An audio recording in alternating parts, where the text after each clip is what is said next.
buddy Dave Brown here at ringside, ready to go with another day of USWA Championship Wrestling. Boy, we got a big one coming up today. Brickhouse Brown is going to be here in the opening match. Then, coming up in a tag team match, Dirty White Boy will be teaming with Doug Gilbert. And with Doug Gilbert around, I'm pretty sure that brother Eddie will be around somewhere, too. Who did you say is going to be Buddy the Gorilla. Wait a minute, who did you say is going to be Eddie Gilbert's going to be here. Eddie Gilbert's going to be here. There's this big, fat, ugly woman outside.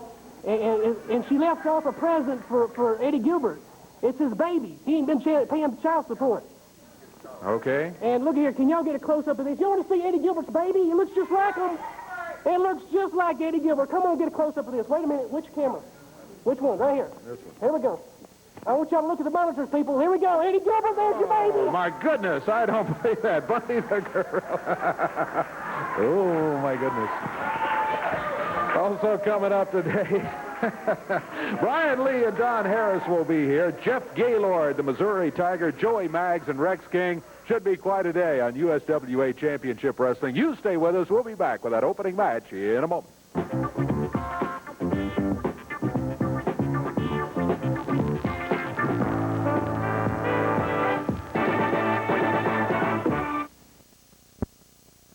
Gilbert. King, I'm glad to see you walking under your own power. Again, as we look at that videotape over and over, I'm just very glad you weren't more seriously injured. Well, you know, it really makes you think when you, it really makes me think, especially when I watch that back, how fortunate I am to be here. You know, I've had a lot of things, happen to me over my wrestling career. I've had a lot of guys in the ring, usually, you know, try to put me out of commission. As a matter of fact, I brought along just a couple of real brief tapes of some of the things that have, just a couple of things that have happened to me where I, you know, was really seriously injured. One of the things, and I wanted to watch this tape. One of the things that you remember, Joe LeDuc. Take a look at this. One night, Joe LeDuc picked me up in the ring, over his head, and just threw me. Yeah, on a table. That's about an 8-foot drop there. Hit right on the edge of the table, and also hit onto the recorder there. But if you watch my right leg here as it rolls over, that severed the muscle. You see right there, the indentation severed the muscle in my right leg there, and I was out of action for quite a while on that. And then, of course, there was the infamous situation with Austin Idol and Tommy Rich. Oh yeah. That took place also. That this one right here, this resulted in a yeah. But I mean, those are the kind of things that can happen to you. You don't necessarily expect stuff like that because, you know, that's not necessarily wrestling. But as I said, things that happen in the ring or when you're wrestling, you can kind of you know, you can kind of accept. But when something happens like with Eddie and Doug Gilbert, when they try to run over you in a car, as I said before, that's beyond wrestling.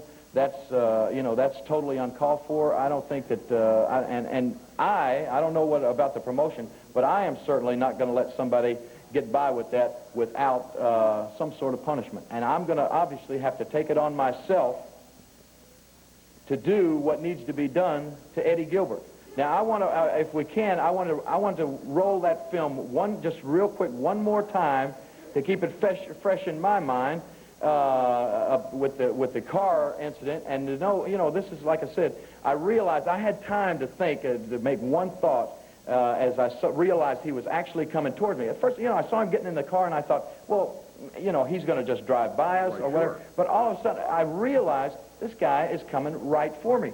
And the only thing I had time to think of was I knew that I needed to try to... Here it is. Yeah, right here. I knew I needed to try to jump up, at least jump up, because if the car had hit me and my feet had been flat on the ground, I mean, it would have knocked me flat backwards and the car would have ran right over me and I'd be dead. I mean, there's no doubt about it. As it happened, you know, I was able to get up. What happened, the bumper of the car hit the shin of my right leg. It knocked me for a flip, and I mean, you know, it flipped me right over. The next thing, my hip went through the windshield of the car, busted out the windshield, and then that knocked me for another flip on over the top of the car, and then hitting the pavement. And when I watch that film back, it's just, you know, as I said, I had time for one thought to go through my head, and that was to try to jump, and the next thing, everything happened so fast. And you realize, you know, a lot of times we think, you know, here we're big, tough professional athletes. You know, you weigh over 200 pounds, and you take this kind of abuse and stuff for a living every night. But when you're up against a 2,500-pound car, I mean, it makes you realize really how fragile you are and how fragile life is, because I know that, you know, if I'd hit my head, if the car had hit my head, or if I hit my head on the pavement as I went down, you know, I wouldn't even be standing here today. So, Eddie Gilbert, I think that you realize this, too, and I think he realized that the minute he decided to put his foot down on that gas pedal. So, Eddie Gilbert, I want you to know, I want you to realize that because of what you've done, because of what we just watched here today, that you and I have got some unfinished business. And as I said, I'm going to take it upon myself to deal out what punishment I think that you deserve for the actions that you've taken. So, Eddie Gilbert, I want you to know that this week, when I get my hands on you, there's not going to be any stopping. I want to, you know, I want them to have an ambulance somewhere close at hand, because I promise you, I swear to you, Eddie Gilbert, and I swear to all my fans that have supported me over the years, that I'm making a statement now that I've never made before, that I mean with all of my heart, that I promise you, Eddie Gilbert, when I get my hands on you, you are going to have to be put in an ambulance before I'm through with you. That is a promise, and I mean it from the bottom of my heart. The King. Talking pretty calmly about it, considering what he's been through with that car incident, and having a few days to think about it. But I guarantee you he's not going to be that calm when he's standing across the ring from Eddie Gilbert. Speaking of standing across the ring, we've got a match coming up right here. I see T.D. Steele on his way up into the ring area right there with Keith Haynes. We've got, all right, well, I'm not sure. We've got, yeah, that's what I was thinking. We've got a single match scheduled here. It's supposed to be Brickhouse Brown going. We'll look at T.D. Steele and Keith Haynes a little bit later on. Here comes Brickhouse. I thought for a moment maybe we'd had some travel problems and we're going to have a substitute match, but we got Brickhouse here, and he is going to be going against Jeff Rocket. Our first look at Jeff Rocket on USWA Championship Wrestling. He's new to the area, and he jumps Brickhouse Brown immediately as Brickhouse climbs through the ropes. That's a mistake. I don't know if he's seen Brickhouse wrestle or not, being new around here, but he just made a mistake. Let me guarantee you, as he jumped Brick before the bell sounded. Brickhouse has his shirt torn, threw him into the ropes. He was trying to hang on, but rolls down onto the floor. Brickhouse drops down across the back of the head, and Mr. Rocket, so far, not having a very good beginning in the USWA. And he brought part of it on himself by jumping Brickhouse before the bell. Look at Brickhouse. Snap suplex. Down to the mat he goes. Brickhouse climbing. He's on the middle rope. Springs over there. Whoa, that's going to do it, I think. Count of two. Yep, no doubt about it. This one is over, and it did not take long. Less than a minute of action. 58 seconds the time. Brickhouse Brown wasting no time taking control of the match once he had been jumped prior to the bell. And Brickhouse gets a decisive victory over Jeff Rocket. That's the opening match of the day. We got more. We'll be looking at T.D. Steele and Keith Haynes in a moment. They will be going against Doug Gilbert and the Dirty White Boy, Tony Anthony. Stay with us.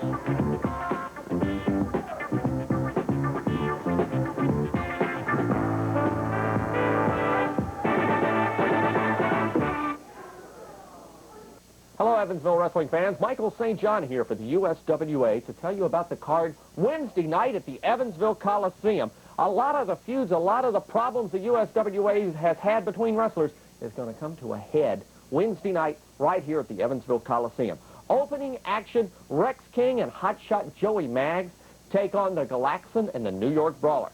Then you'll see a lumberjack strap match coming about as a result of what has happened on television over the past few weeks between promoter Eddie Marlin and Sam Lowe, who I now understand has a new name, and more of that to come, I'm sure. But that will come about Wednesday night at the Coliseum here in Evansville. Then a first blood match. The history of this match goes back to the fact of when superstar Bill Dundee had Tessa as his valet, and of course the dirty white girl was with the dirty white boy. They're on head-to-head competition. Superstar Bill Dundee against the dirty white boy in a first blood match. That will be a wild one. Following that, for the first time ever at the Evansville Coliseum, a pole will hold a bottle as the dirty white girl takes on Vicious Vicky Vicious Vicky out to avenge what happened to her on television being smacked in the head with that bottle last week.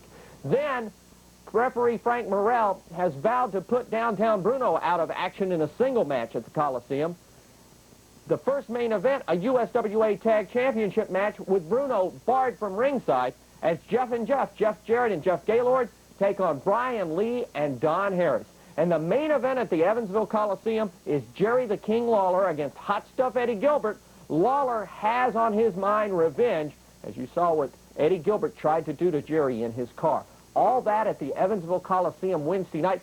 7 big matches. We want you to be there. Also in Eminence, Kentucky, we're going to be coming your way on November 8th at Eminence High School. More information to come in future weeks here on Championship Wrestling. We'll see you Wednesday night at the Evansville Coliseum. Gilbert and Dirty White Boy Tony Anthony scheduled to go in a tag team match here in just a moment. But here it comes, and it was we-suspected Eddie Gilbert leading the way as little brother Doug heads in here to do battle. I can't believe all these people are yelling, Eddie, Eddie, yes, after what we've just seen here. I think I may be running for president of the United States for our next election. You know, Dave Brown, it seems this is not popularity over here, because everywhere I walk this past week, everybody's labeling me just like yourself, just like Jerry Lawler saying that I'm a killer now or something, that I intentionally tried to run over him. Well, you did. Well, that's what... No, I didn't. Well, that's sure what like you want to believe. That's what Jerry Lawler wants to believe. But the fact is, I got in the car, and Jerry Lawler, I can't help it. You need Geritol now. I can't help it that you're too slow and too old to get out of the way of the car.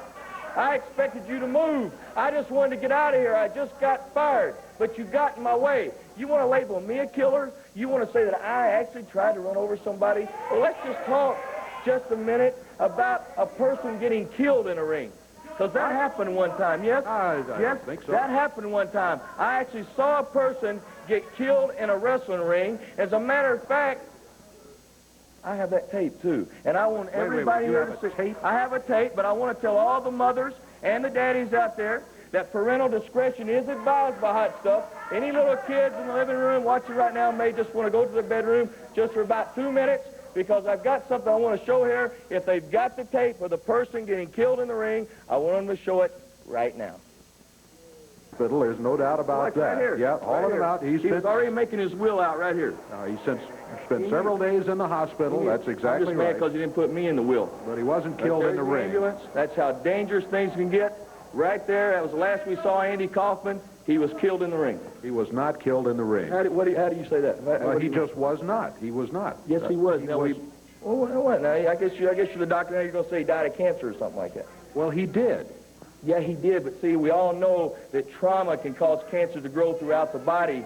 And see, when Lawler picked him up, first when he dropped on that back suplex, and 2 pile drivers, the cancer spread all through Andy Kaufman's body, and he was dead like the next day. No, he was not. Yes, he was. Jerry Lawler wants to call me a killer. What you're trying to, just trying to get it turned off of you after what you did. No, I'm not. I'm a nice guy. I'm a good guy. I would not intentionally ever hurt anybody. I have friends. I would never hurt one of my friends. I would never make fun of anybody. I would never, ever try to run somebody over. And Jerry Lawler, that makes you a big man to come out here and say that Hot Stuff Eddie Gilbert is a killer. You want to label me a killer. Well, Lawler, what it all boils down to, when we get in the ring this week, there's going to be one of us left standing, and you're right, one of us probably will leave an ambulance. But I'm going to tell you something, it all boils down for all the marbles. There's going to be a new king of wrestling. There's going to be a new era in wrestling, and you're looking at that new era. It's Hot Stuff Eddie Gilbert. I'm the new man on the block. You've got to come to me. Your day is over. And, Lawler, I'm going to be the one to do that. Now, also, your Mr. King and Brickhouse Brown jumped my brother, Jerry Lawler, through fire in his face. Come here, Doug. Look at his face. Look at his face right here. Through fire in his face. Got his eye. But, gentlemen, I want to tell you something. You can dish it all you want, though, Dirty Doug here. but all that does is make him a little madder. Yeah, Brickhouse Brown, you did the same thing Jerry Lawler did. You messed with the Gilberts, but you know what that means? You sign your death wish. We'll see what happens to you when you're laying in the ring. You're bleeding. I'm pounding right in your head. Oh, it's going to be a glorious night. And one other little note I have today, but this is a big note. There's a major news scoop in professional wrestling. This week, my great best personal friend, Sam Lowe, officially went to a judge and had his name changed this week. Sam Lowe had his name changed this week? That's right, he sure did. Well, here he comes right here. What? Sam Lowe is now Sam. Today, Sam Lowe is now Sam Bass. Yeah. What? Sam Bass. Yes, huh? Wait, you take a legendary name, it's Sam right. Bass, and you're going to try to tell me he that gets name it. legendary too. You did not. Yes, I did. No, it was Jerry Lawler and Jim White made that name legendary. Sam Bass, and if Eddie Marlin or Jerry Lawler or Brickhouse Brown don't like that, well, they just had to go talk to the judge because we had officially changed. Sam Bass knows good talking. Eddie Marlin. Eddie, you heard what he said? I heard what he said, and let me tell you something. Even though I didn't agree with everything Sam Bass did, Sam Bass was a man, and you're no part of a man. That makes you mad. You think mad. Sam Bass was a man, and you are no part of a man, I'll tell you that. And you're no part of a man. You wouldn't be out here running somebody down that was a man. Oh, let me tell you something. When old Sam Bass here gets in the ring with you this week in a lumberjack strap match, and then, by the way, that's when Doug Gilbert, myself, the Dirty White Boy are going to be outside the ring with belts. And when you come running out of that ring this week, we're going to strap you and we're going to hit you. I'm going to do something to you that every wrestler's going to do to a promoter throughout his career. I'm going to whip you like a dog. You think you're the only one that gets wins? Yeah, watch it, Eddie. Tony Anthony. I had you in the ring, and I'd have whipped your fanny last week, but I had to get out to chase you down, and that's when you jumped me from behind. This week, when you're in the ring, I'm going to be whipping you, and when you jump out, my friends are going to be whipping you, and you've seen your blood. Now, you want to see what kind of stripes and whips is on your back. I got my family. Big talker, big talker. All I can say is the king in his court, Sam Bass, Doug Gilbert, and Hasta. Thanks, Dave. The king in his court.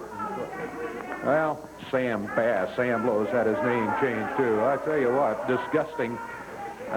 May describe that entire Eddie Gilbert situation and several different things there. Let's get the match underway. Doug Gilbert steps into the ring. Doug Gilbert teamed with Tony Anthony, the Dirty White Boy, today to go against T.D. Steele and Keith Haynes. T.D. Steele starting out. Tony Anthony, the Dirty White Boy, wasted no time in going to work on T.D. Tag is made, and here comes Doug Gilbert. Doug and Tony, both of them, plenty mean by themselves. You put them together, and you've got a very, very tough tag team that you have to go against here. Dirty White Girl over in their corner. T.D. Steele backed under the ropes, fired across the ring. Doug Gilbert just caught him with a shoulder in the back of the arm as he came off the ropes. Doug over to the corner, makes the tag on the Dirty White Boy, Tony Anthony. Anthony with a forearm drives T.D. Steele down to the mat.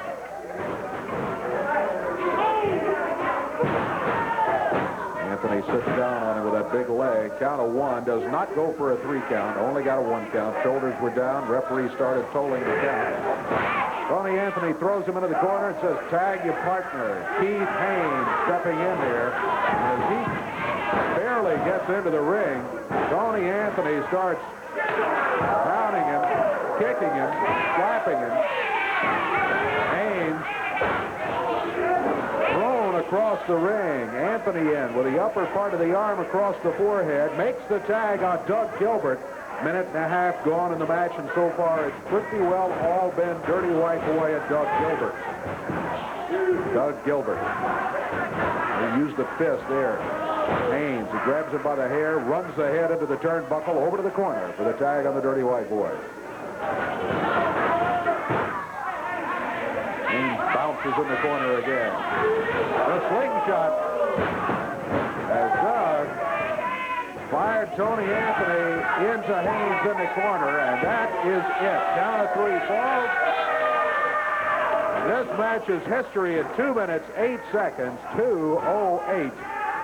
Doug Gilbert and Dirty White Boy have a win and a throw TD steal, and then Keith Haynes out of the ring. Oh, yeah, Dirty White Girl over here. Smacking Keith Haynes after he's thrown out of the ring. There they go.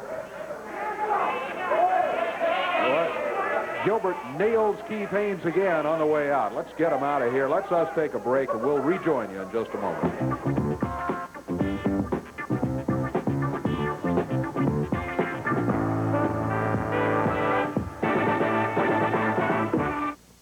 Michael St. John back with you for USWA Championship Wrestling. Wednesday night, Evansville Coliseum. 7 great matches. A lot of things going to come to a head in Evansville Wednesday night. Opening up, Rex King and Joey Maggs take on the New York Brawler and the Galaxan in a lumberjack strap match. Promoter Eddie Marlin takes on Sam Lowe, whatever his new name is. You'll see a first blood match. Superstar Bill Dundee against the Dirty White Boy. Bad blood between those two, and this will be a first blood match. The pole will hold a bottle atop it as the Dirty White Girl takes on Vicious Vicky. Referee Frank Morrell battles Downtown Bruno in singles competition. You'll see a tag team championship match for the USWA title. Jeff and Jeff, Jeff Jarrett, Jeff Gaylord against Don Harris and his partner Brian Lee. And the main event, the grudge match of the year, Jerry the King Lawler out to avenge hot stuff Eddie Gilbert for what Gilbert did to Lawler in his car. All this coming up Wednesday night at the Coliseum here in Evansville. Here, break. Doug Gilbert, you and your roguish brother stole my $5,000 in cash, but I got an old lady who does my laundry and Brickhouse take out the trash. Let me tell you something right now. That's exactly what I'm going to do. Take out the trash. Because you and your no-good brother and your no-happening daddy, and if you got a sleazy sister, the Gilbert family ain't nothing. And bring them all down, because I'm having a house party. And this match right now, I'm going to put this trash can in the middle of the ring. That's right. Right there. And I'm going to squeeze your carcass in there some kind of way. It's going to be a tight fit, Doug Gilbert. But I'm going to tell you something right now. This is my match. And I'm going to bring it down to you. Bring your brother down. Sam Lowe, and I got room, and I got a trash can for them, too. Brickhouse Brown trash can match going to be coming up. Wow, that one should be something to see. In order to win it, you got to put your opponent in the trash can and put the lid on it. Up in the ring right now. Ken Raper is there with Tim Hall. Coming into the area. Oh, here comes Downtown Bruno leading the way. Prime time, Brian Lee and Don Harris jump into the ring, and it's almost their trademark. The way they do that, they jump into the ring and jump their opponent. I mean, they didn't even get their warm-up vest off themselves. They just jumped into the ring, grabbed Tim Hall and Ken Raper. They've got them both down on the floor. Brian Lee, Don Harris now both working on Raper.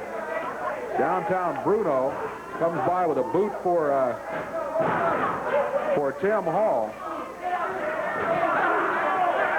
Bruno working him over down on the floor.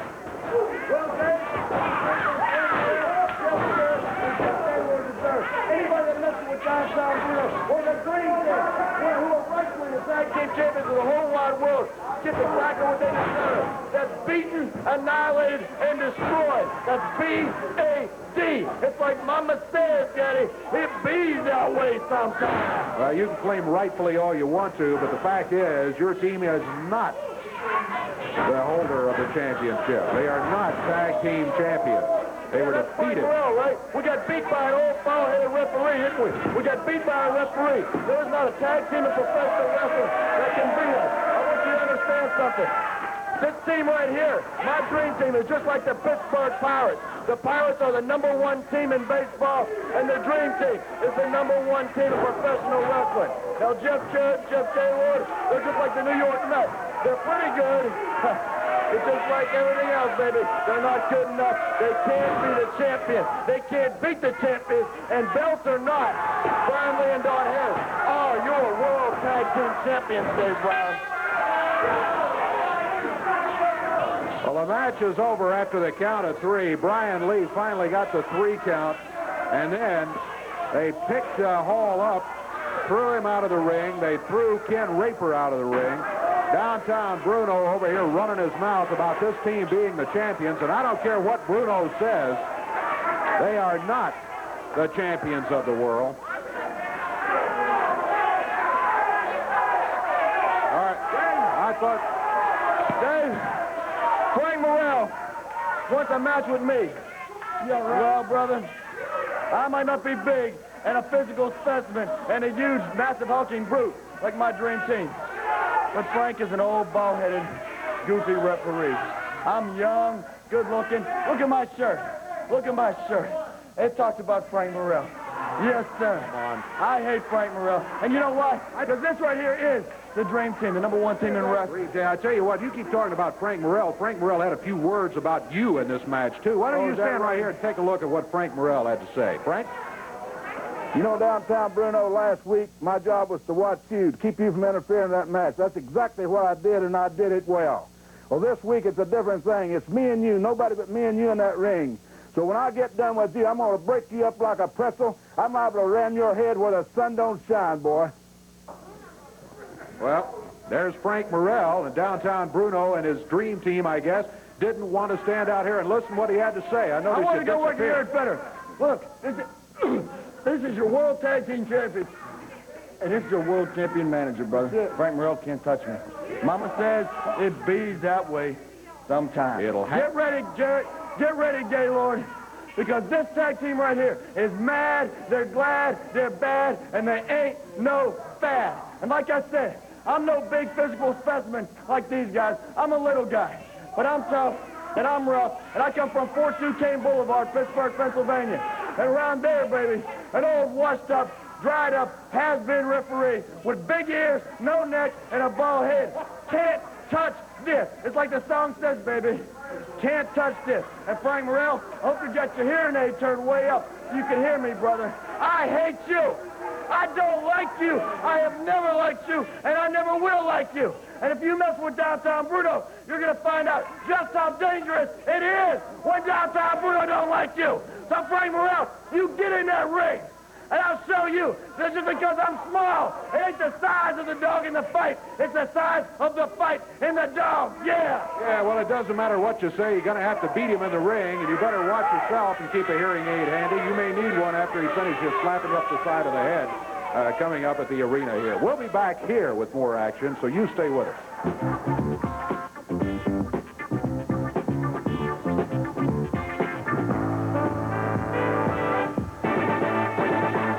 USWA World Tag Team Champions right now after a match in which Jeff Gaylord and Jeff Jarrett were able to take the belts, and they now hold the USWA World Tag titles. And headed this way right now, one half of the World Champion Tag Team, the Missouri Tiger, Jeff Gaylord. He's got that belt around his waist. He's got the crowd behind him.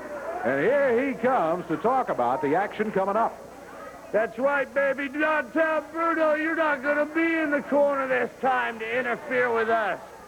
And we've got the belts now, something I could have never done without you, downtown Bruno. And I guarantee you this week, when you come in, there ain't going to be no downtown Bruno. So when everybody's there, there ain't going to be no interference. And we will be the heavyweight champions of the USWA. And we plan on keeping them, Jeff Jarrett, myself. What a tag team. Not only are we the new dream team, Browntown Bruno, but we're also your worst nightmare. I think you may be right about that. Jeff Gaylord, one half of the champions. What about the other half of the team? Well, here's some words from him, Jeff Jarrett. Downtown Bruno. I guess you're sitting there this morning, and you're sulking and you're crying, and Brian Lee and Don Harris are probably giving you Kleenex after Kleenex and wiping your eyes because you can't believe it. Your guys aren't the champions anymore. Your guys can't walk around town and show those belts off. Well, Bruno, we did what we said we were going to do. Frank Morrell was in our corner, and he got the job done, Bruno, because you couldn't interfere, and when you did try, yeah, like you always do, he took care of you. And now this week, myself and Jeff Gaylord, yeah, we're going to be the champions. Yeah, the shoe's on a different foot this week, Bruno. And we got Brian Lee, what's he call himself, Prime Time, and Don the Stomper Harris. Well, you two guys better get ready. Because myself and Jeff Gaylord, we're coming for one and one thing only, and that's to hold on to those belts. And we won't stop at anything. If you want to wrestle, we'll wrestle. If you want to fight, we'll fight. It doesn't matter. But there's one clincher here, Bruno. That's right. You're barred from ringside.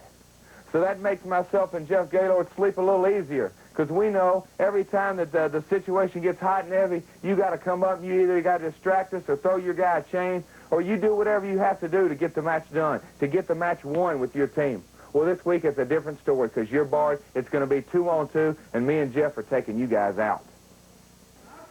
Jeff Jarrett, he and Jeff Gaylord, the world champions. Jeff Gaylord in to wrestle as a single today, going against the Dark Shadow, who is in the ring right now.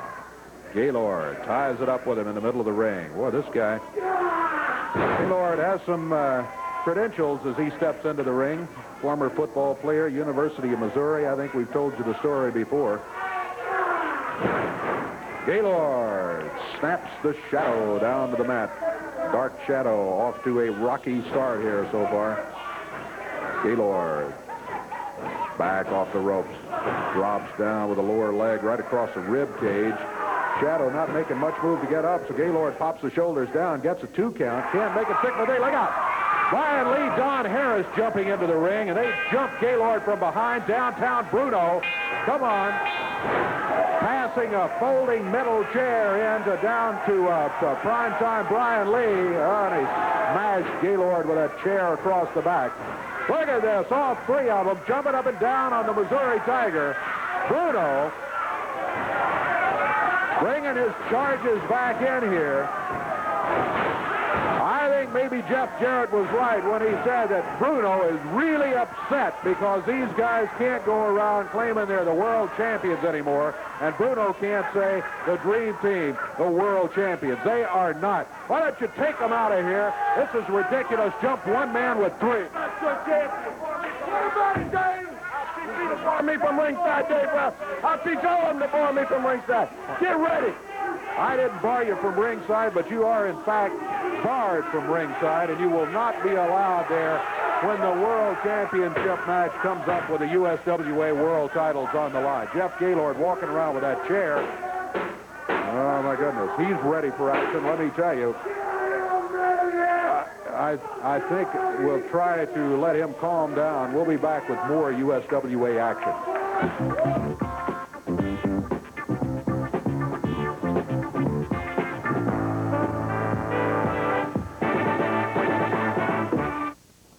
Hello, Evansville wrestling fans. Michael St. John here for the USWA to tell you about the card Wednesday night at the Evansville Coliseum. A lot of the feuds, a lot of the problems the USWA has had between wrestlers is going to come to a head Wednesday night right here at the Evansville Coliseum.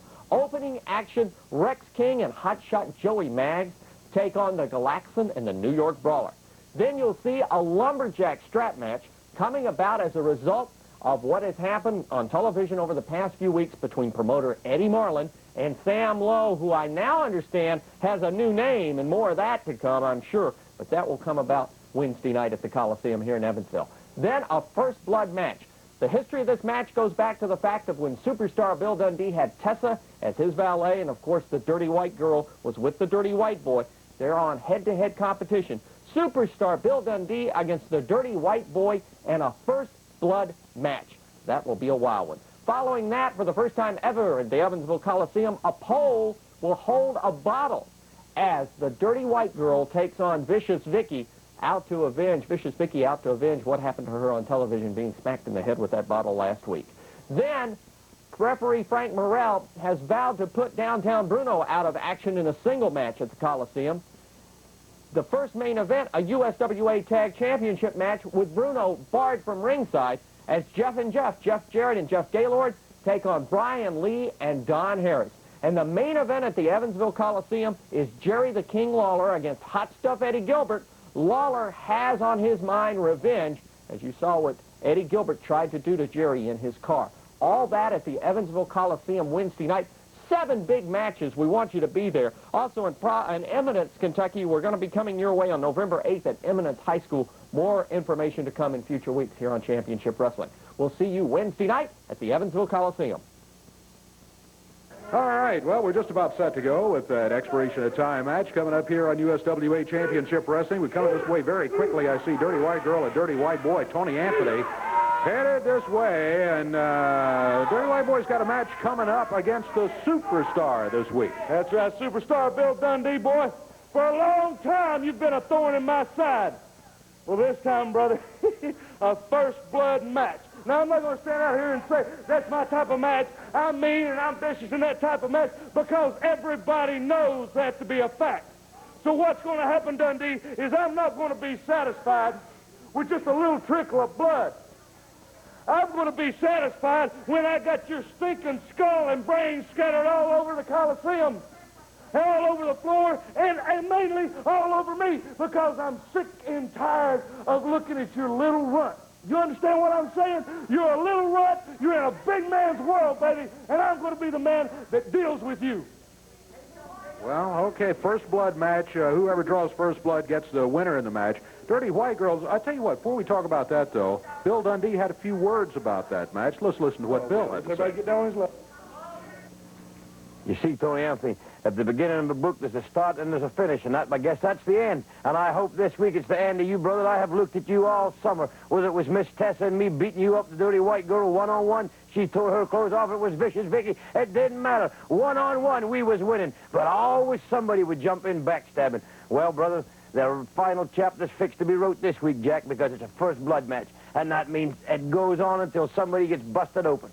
And like I said, Tony, I'm tired of looking at you. The fans are tired of looking at you. And I guess same goes for you. You're tired of looking at me. Well, this week, brother, it's the best man's going to win. And it don't stop where there's a million pinfalls. It don't mean nothing. It only stops when somebody gets busted open. And I'm going to make all the Bill Dundee fans a promise out there. I'm busting you open, punk. Because one-on-one, I think I'm the better man. And like I said, if you do it to me, just you by yourself, I'll be the first guy to shake your hand and say you're the better man. But one-on-one, brother, I don't think so. There's no white girl to help you. There's nobody in your corner. It's just Tony Anthony against Bill Dundee. So this week, brother, I'm taking you out, boy.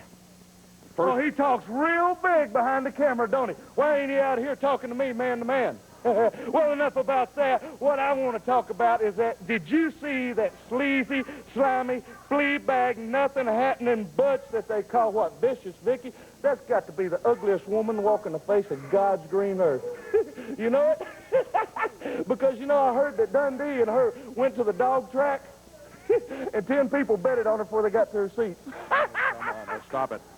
Stop it, I'm on a roll, baby. Well, you may be, but she has got a match coming up against Dirty White Girl this week. Special stipulation, it's a beer bottle on a pole match. Whoever gets the beer bottle gets to use it. You know, Dave Brown, I'm not the one to start rumors or nothing like that, but there's a rumor going around that this girl's just a little bit, you know, I really don't want to come right out and say it, but I think you know what I mean. And I'm too much of a lady to get in the ring with her and her treat me like that and go up a pole. What female would want to do something like that? Can you believe that? You know, I just got my nails done and everything, and gosh, I just don't go out there and break them. I mean, not over something that looks like a flea bag. Because you're looking at quality right here, baby, lady, from top to bottom, from head to toe, all the way around, brother. This is quality. It's not no flea bag. She doesn't have to climb the pole. She can just let Vicky have the beer bottle. Yes, she does. Beer bottle, very similar to the one that's going to be on the pole, I think. And here's Vicky right here.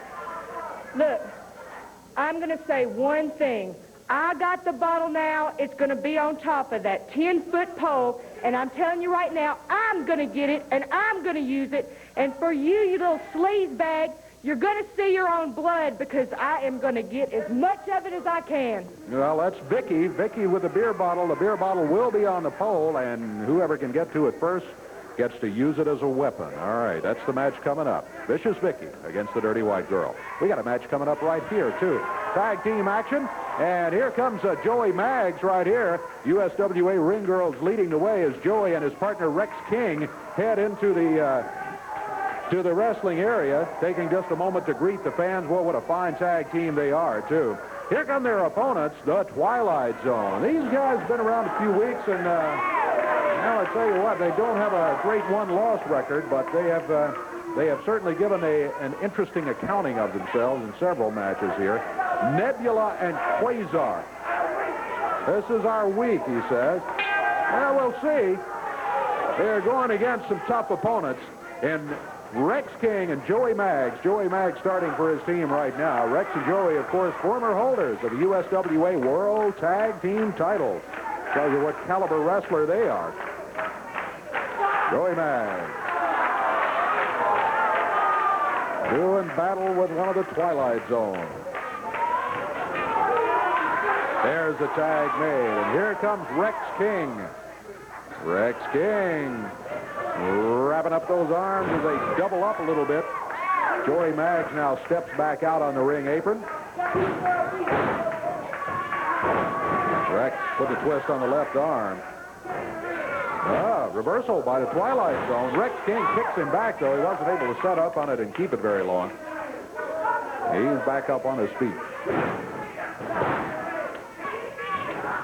Nebula and Quasar, the Twilight Zone. He sits down on that arm, puts a twist on it. Rex over near the corner. The Twilight Zone makes the tag, and they make an exchange. Side nail by the Twilight Zone, but didn't work out too well. He ends up in the head scissors put on him by Rex King. Rex able to hang on to it. Well, now he slips out of it. A little bit easier, I think, for a wrestler under a mask to slip out of a head scissors because he does have that mask pinning those ears in place. Doesn't mean it's comfortable for him to break out of it, but a little bit easier, I think, perhaps. Twilight Zone back into action here against Rex King. Rex puts a side headlock on it. Twilight Zone backs him to the rope, fires him across the way. As Rex went into the rope, the other one was there with a knee to the back. Got him right in the small of the back with that knee. Twilight Zone doubling up. They come in with a double drop kick, and Rex hits the mat. There's a cover. One. No, can't make it stick for a 2 count. Almost, but not quite. Twilight Zone raking him across the back with his fingernails. Now Rex King fired into the rope once again. This time, he caught him with a forearm.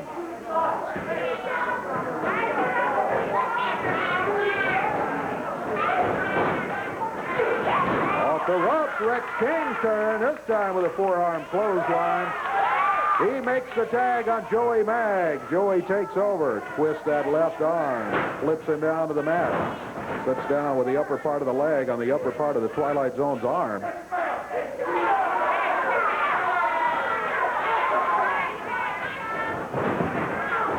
Joey Maggs snaps him over the back, and Rex King comes flying off the ropes. Count of 1, 2. He got him. Boy, what an interesting move there from Rex King and Joey Maggs. I frankly wasn't paying very close attention to Rex King. I was watching Joey Maggs as he snapped him down right in the center of the ring. All of a sudden, I see Rex King come flying through the air about 3/4 of the way across the ring. And the count of 3 follows. Rex King, Joey Maggs leading this 1-0 in an expiration of time match. We'll check the time, and we'll return.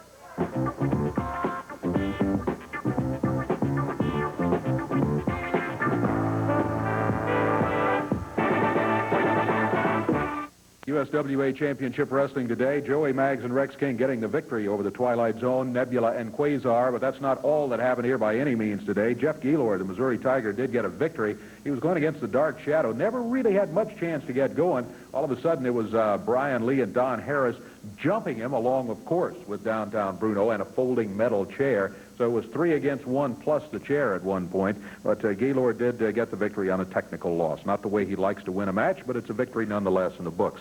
Speaking of Brian Lee and Don Harris, they were in here. Ken Raper and Tim Hall, they're victims today as they did, in fact, get a win. Downtown Bruno did not interfere in that particular match. except that he did a bit of kicking the guys when they were down on the floor. Otherwise, he was over here running his mouth the whole time and made it very difficult actually to keep up with what was going on in the match. But Brian Lee and Don Harris did get the victory. Doug Gilbert and Dirty White Boy got a win today over T.D. Steele and Keith Haynes, and it was Brickhouse Brown defeating Jeff Rocket. Eddie Gilbert, we reviewed that situation with a car in the parking lot where he ran down Jerry Lawler. Well, it's going to be a little bit different. He was out here claiming Sam Lowe. They've changed his name to Sam Bass and all that. Lawler will be looking at him across the ring in the arenas. You be watching for that. Be back with us next week. Until then, I'm Dave Brown. So long, everybody.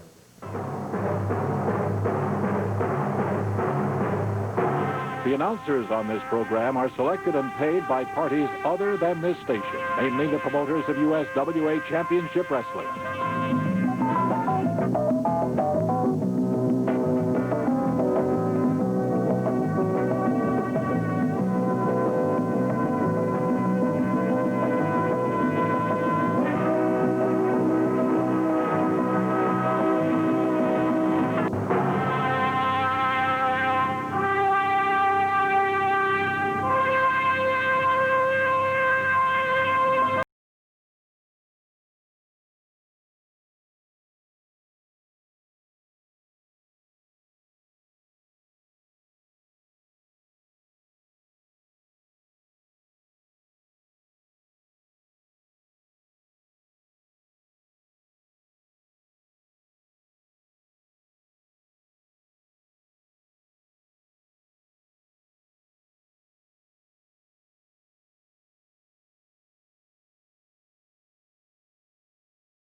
Great crowd on hand today. We're ready to go with another day of USWA Championship Wrestling. Stay with us today because opening match, Dirty White Boy teamed up with Doug Gilbert in here in the opener. A little bit later on, we will be looking at the Night Stalker. Don't know much about him, but he'll be right here in the ring later today. Also, the return to this area after a long, long absence of the former Nightmare. He and Ken Wayne, boy, one of the most popular tag teams ever in these parts, and he is back today. We'll try to talk to him a bit later on. I'm talking about Danny Davis. Then, Bill Dundee, the superstar, teams up with Brickhouse Brown. A little bit later on, you will see the brand new USWA World Tag Champions Primetime, Brian Lee and Don Harris. All of that's coming up today. You stay with us. We'll be back with that opening match featuring the Dirty White Boy and Doug Gilbert in just a moment.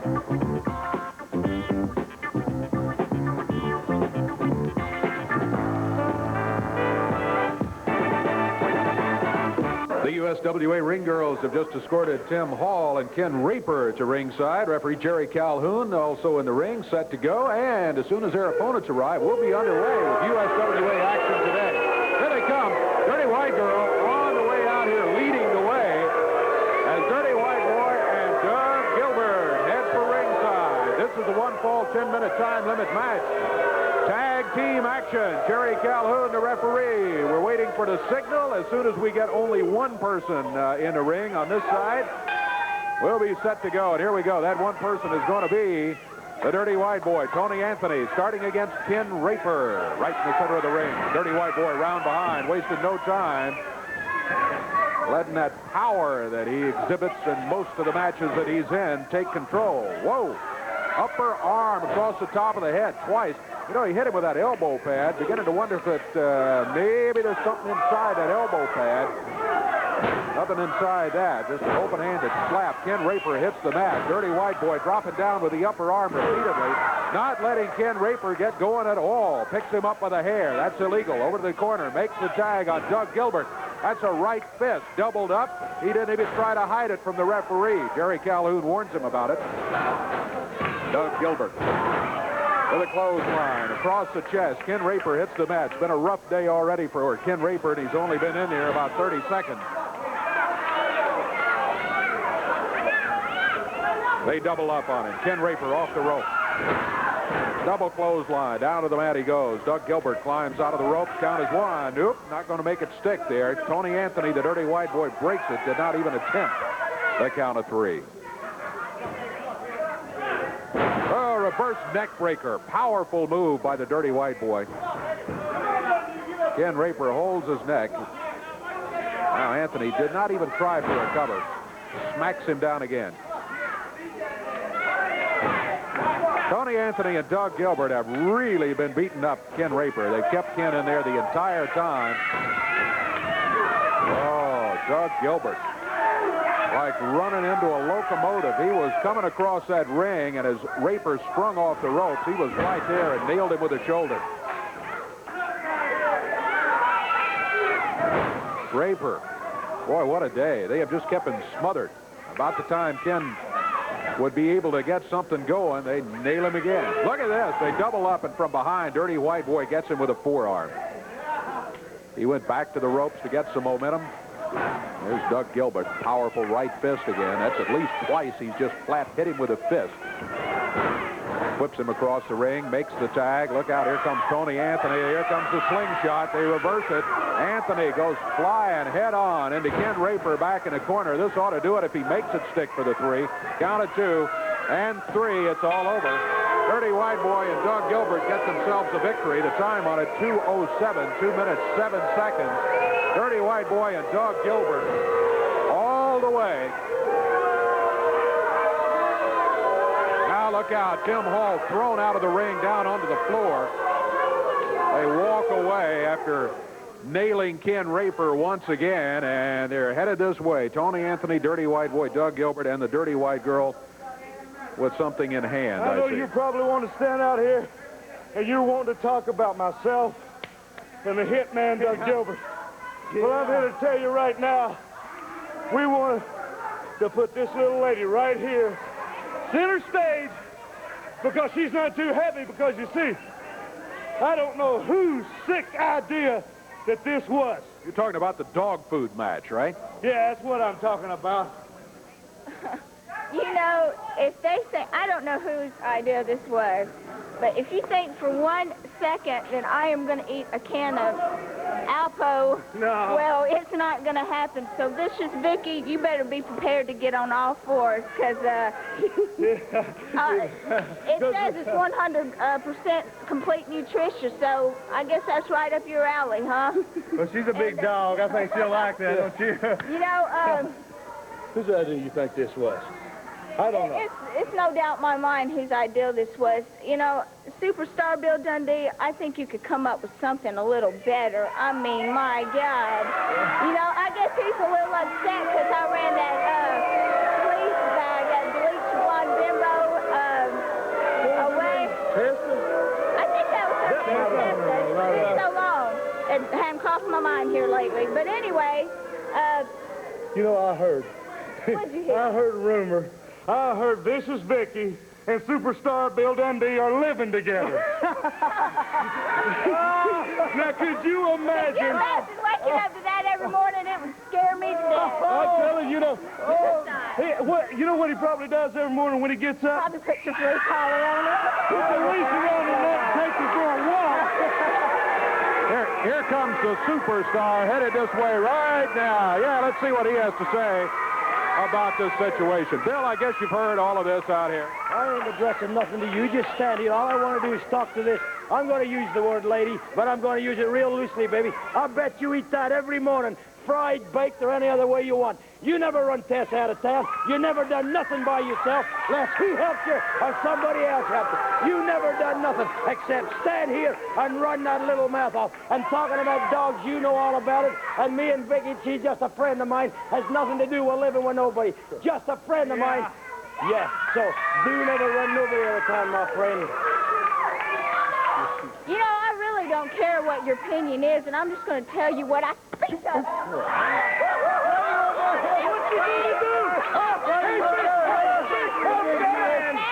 What you gonna do? What you gonna do?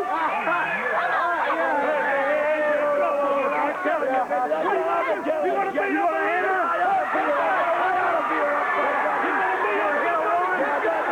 Here comes Vicky. Here's Vicky.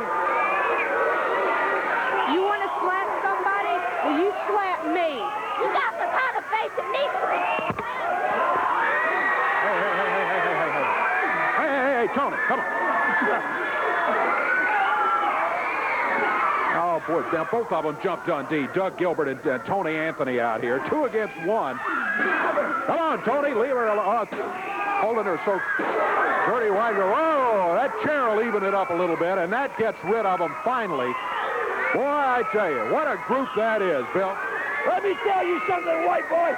You and that slut you carry all over the town, she knows all about eating dog food. And this you lady out here going to make you eat it. Now, let me tell you something, punk. We got a battle royal coming up, and I don't think you're going to make it, Daddy, because before that, we got a tag match. And I've had you. I've looked at you all summer. I'm tired of looking at you. You're the ugliest human being I've ever seen. And the people are tired of looking at you. And I'm kicking your can all over that building, brother. And don't plan on going back in that battle royal to win no car, Jack, because I'm taking you at the tag match. Bill Dundee and Vicky. The match coming up. We'll tell you more about it later. Back here with more action. Stay with us.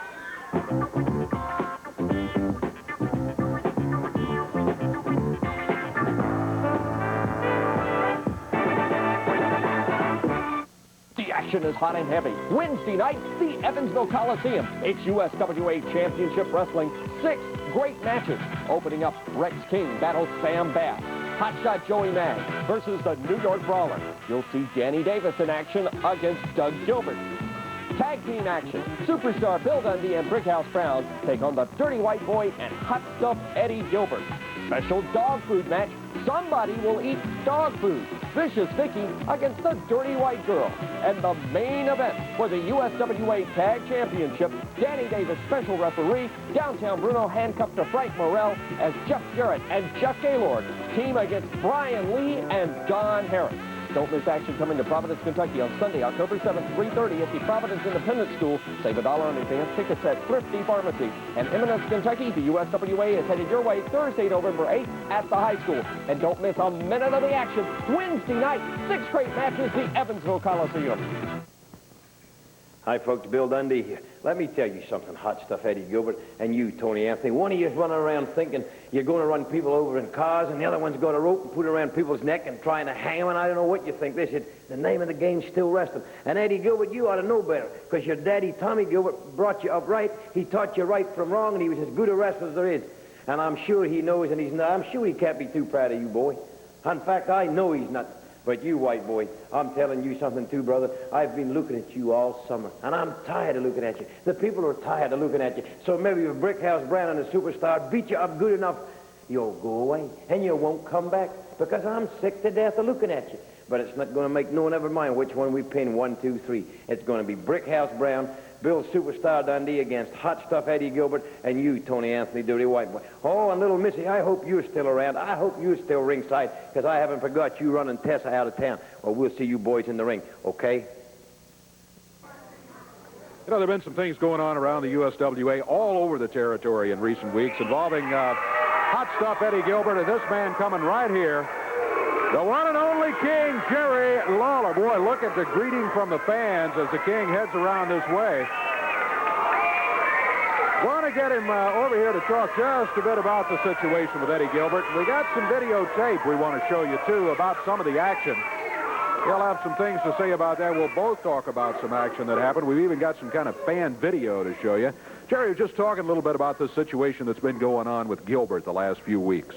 Well, I want to tell you, it is really starting to get out of hand now. I don't know if you could, I sometimes try to hide it as best I can, but I don't know how much more my legs are going to be able to take of this situation. Now, you know, everybody saw what happened a couple of weeks ago with the car in the parking lot. Yeah. I thought maybe that would be the end of this guy's devious stunts, but it seems that there is no end to what Eddie Gilbert will try to pull. Now, last week we had a match in Memphis, Tennessee, where, and this was his idea. He wanted to have this match where an ambulance was going to be brought to ringside, and somebody was going to have to go. I mean, the match was going to continue until somebody had to be put in the ambulance. It's the only way you're going to have to leave the ring. Now, we're going to show just a little bit of the video of what happened to this, but I want everybody to realize just what Eddie Gilbert had in mind in this match. I mean, he, you know, a couple of weeks ago he tries to run, he runs over me in a car, and this week he goes out in this match with the full intentions of trying to put something in my eyes that was going to either permanently blind somebody or do some serious damage to their vision. Fortunately for me, that it backfired on him. But just watch this piece of video, and then I want to tell you what he pulled after this. It's all right, ridiculous. Let's watch this tape from. Lawler fires Gilbert right over the railing into the table.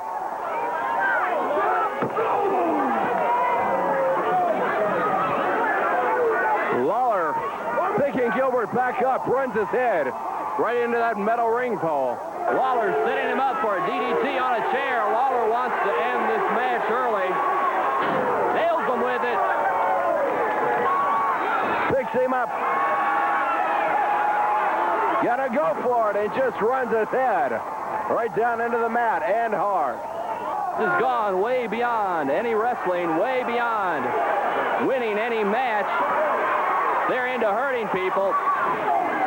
And Gilbert nails Lawler with one of Sam Bass's boots.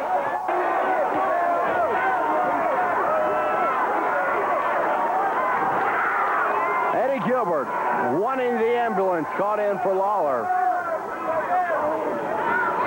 As Gilbert picks Lawler up, setting him up for the pile driver. Rams his head down into the mat. Gilbert fires a vicious left. Gilbert is boxing with Lawler.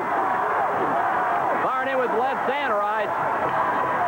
Lawler pulls the strap down, saying, "Come on, Gilbert, take your best shot, and here's mine." But Gilbert just runs Lawler right into Calhoun. Lawler's head just nailed Calhoun's, both of them down. Sam Lowe crawling up in here, pulling something out of his pocket. I can't tell what. Lawler being held up by Gilbert now. Sam Lowe just squirts hot stuff Eddie Gilbert in the eyes.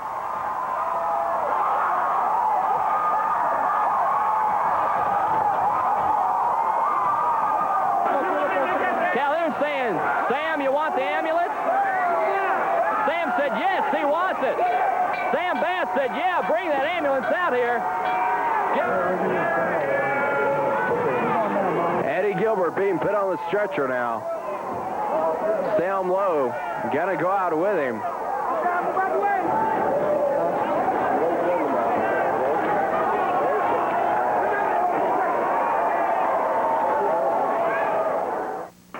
Well, there they go. But as the announcer said, I think it's going way beyond a wrestling match now. Well, without a doubt. You know, I also want to thank the people from Medic Ambulance for supplying him with that courteous ride there.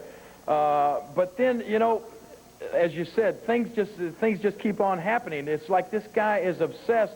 I mentioned this once before, like sometimes there are obsessed fans who, you know, you've seen some of the things that they've done out in Hollywood where these people are so obsessed that they want to try to take the life of the person that they really are a fan of. Well, it's like Eddie Gilbert has followed my career, and he seems like he's trying to pattern himself after me, but also it's like he seems bent on destroying or getting me out of the way. I mean, here he comes with this jerk, Sam Lowe, and he's trying to take the name of my former manager, Sam Bass, and say that now that that's his manager, Sam Bass, and things like that. I don't know what's wrong with the guy. After what took place in Memphis, I was supposed to wrestle him on the following Tuesday in Trenton, Tennessee. I go to Trenton, Tennessee. They bring out Eddie Gilbert. He has patches over his eyes, the sunglasses on. They said he can't wrestle. His vision is, you know, they said he's blinded from the stuff that he tried to pour in my eyes, so he wasn't able to wrestle.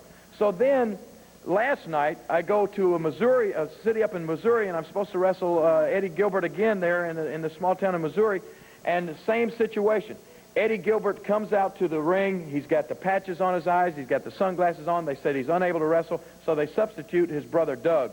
Now, I went in there to wrestle Doug Gilbert, and because we got another little, I wanted to show everybody here what took place. This was just happened last night in, I think it was called Portageville, Missouri. Now, another unusual situation because this thing really gets wild and hairy at the end. Jerry Calhoun was refereeing the match. but or was supposed to referee the match. The match before that, he was kind of knocked out of commission there, and Greg Wayne, Ken Wayne's brother, Buddy Wayne's son, right, who has refereed before, he comes in and he's refereeing this match, and there's something a little shaky between he and Eddie Gilbert there at the end, because I had Doug Gilbert pinned, and this jerk wouldn't count. And so everything got out of hand. We'll just go ahead and roll this film, and we'll explain it as we go along. We'll talk about it as we go along. Let's take a look at it. I might say, too, that as this is last night in Missouri. Watch this. Portageville, Missouri, yeah. All right, there you are. Sam Bass, or Sam Lowe, had given Doug Gilbert a chain at this point, and if we can have, do we have any sound? Is there any sound? I guess there's some sound on the video, the crowd noise or whatever. But anyway, as you can see, I had him going my way with the chain at this point. Now look, there's Greg Wayne. I got the guy covered, and he won't count. Got at least a 3 count, maybe an 8 there. So now, as you can see, here comes Eddie Gilbert. He's taking the patches off his eyes. He's taking off the sunglasses. He comes in the ring with a chair, and there's the Sam Lowe or Sam Bass, whatever they want to call it. And this is where these guys, and it's obvious. He said it right here. He said, "I'm going to re-break his leg." So, I mean, you know, the guy's now, he's trying to, you know, he knows I've had a leg broken before. He knows it was hurt again with the car. So now he's going to work on my leg, and you're going to see the number that he does here with the chair in just a minute. But the interesting situation about this, there were a couple of guys back in the dressing room that could have helped me, but Brian Lee and Don Harris and Downtown Bruno came out of the other dressing room, and they're blocking the doorway over here so that these guys can't get out to come and help me. Well, then Danny Davis was back there who could have helped me, but then they let Brickhouse Brown through. Now, Brickhouse was able to come in and help me for a second, but as you can see, they had a reason for that. You know, they had a reason for letting him through, because now Dirty White Boy comes out, and he's got like a hangman's noose. He's got this rope tied into a hangman's noose, and there, as you can see, he puts it around Brickhouse's neck and throws him over the top rope and just literally tries to hang the guy out there, you know. So, you know, I mean, it just got worse. You know, they ripped the tights, they're banging on my leg with the Sam Lowe holding. Yeah, and that's Eddie Gilbert with a chair there. Yeah, and watch it. You know, here's this little jerk, Greg Wayne, just standing over in the corner there, just watching. See, look at this. Yeah, you're right. He just backed out of it as a spectator. And you know, Eddie Marlin was there. Jerry Calhoun, I think, comes out here in just a minute. Yeah, okay. Jerry Calhoun comes out and tries to stop. Now watch it. Look at this punk, Greg Wayne. Pulls Calhoun out of the way. He's snatching Calhoun around. I mean, you know, I don't know what, you know, I don't know what the look. There's now this jerk Greg Wayne is hitting on Calhoun. You're going to see Eddie Marlin is going to try to come in here and get this thing stopped in a minute. And I mean, it was the wildest situation, the craziest thing I've ever been involved in. Because then not only does, once Eddie Marlin comes in to stop this Greg Wayne, his father, Greg Wayne's father, Buddy Wayne, is there. And then he's going to come in and jump on Eddie Marlin. It was the craziest thing. And all I can tell you is that the more I think about it last night, this had to be the whole thing. Eddie Gilbert had to get with every one of these guys and have this thing set up from the minute we got there. I mean, you know, he said he had to tell him, look, we're going to jump this guy as soon as we get him in the position we want him in. I'm going to go out there with my patches. I mean, hey, look at this. Buddy Wayne comes in punching Eddie Marlin because he said, don't put your hands on my son, right? So, I mean, you know, it was a real bad situation. It was. As is the whole thing with Eddie Gilbert. And what finally resulted from this, one good thing that resulted from this was Eddie Marlin told Eddie Gilbert last night that he was not allowed in the studios today. So exactly right. He's not allowed out here. Exactly. So, and hopefully that'll continue. You know, if he wants to have his piece, he'll have to send in an interview or whatever, and that's exactly what he deserves to have happen to him. Well, it is because he interferes every time he's around, and not only interferes, but as you say, he tries to hurt you. Well, all I can say is, I mean, you know, that's as you can see, you know, they left Eddie Marlin, Jerry Calhoun, myself, and Brickhouse Brown all basically laying in the ring. It's one of their, you know, another one of their plots. Well, let me just tell you something, Eddie Gilbert. I'll make this short and sweet. I got friends, too. I see that you got back in the dressing room and you got all your cronies together and you masterminded a little plot and it worked pretty well. You won the battle, but as I've been said a lot of times before, you haven't won the war, because I'm still able to walk out here and I'm going to be able to walk into that ring with you this week. And I'm telling you this right now, Eddie Gilbert, I'm going at you this week with one intention in mind, the same thing that you've been trying to do to me, and that's cripple somebody and put them out of wrestling for good, where I can get you out of my hair and I don't have to worry about you anymore, because I have had it up to here with you, Eddie Gilbert, and your whole stinking family. You know, I think it was a deal somewhere down the line where Eddie Gilbert had aided him because his father, Tommy, never quite lived up to the potential that he thought he had. And now maybe, Eddie Gilbert, you're not able, you and your little punk brother aren't quite able to live up to the potential that you think you have. Well, I don't care if you what kind of potential you think you have. You're not going to take it out on me, the fact that you got shortcomings. What's going to happen from now on is, punk, every time I get within arm's reach of you, I'm going to hurt you, and I'm going to hurt you bad, and I'm going to start on it this week, and that's a promise. There's a man who can back up what he says no matter where he goes and who he's going against. So look out, Eddie Gilbert, wherever you are, for the king. USWA ring girls headed this way, and stepping into the ring right now, Chris Frazier, as we are just about set to go with a one-fall 10-minute time limit match. This one's going to be a single match. Got a new wrestler called the Night Stalker coming in right now. Don't know much about him, but we'll find out. Here come the USWA ring girls once again, and they are escorting the Night Stalker, and there he is under the mask as he heads up for the ring. He's kind of strutting a little bit as he looks over Chris Frazier, who's waiting for him there. One fall, 10-minute time limit. Jerry Calhoun, the referee, says, let's get it going, and we do just that. The Night Stalker taking control early, grabbing Chris Frazier. Oh, kind of a bulldog. Don't even worry about the camera. You're not supposed to be here. Eddie Marlin says you're not supposed to be here today. Right now. No, we're not going to do an interview. We got a match going on. You're not supposed to be here. Eddie Marlin says you are not supposed to be here. Have you got a short memory? You remember what happened in Portageville? Sam, I don't care. He's not. I can't talk to you because there's a match going on. I'm telling you, Eddie Marlin says we're not talking to you today. Oh, don't. No, Sam, no. Come on, Eddie, get out of here. He's not even supposed to be in the building here. This is the king here today, bro. That's not the king. That's...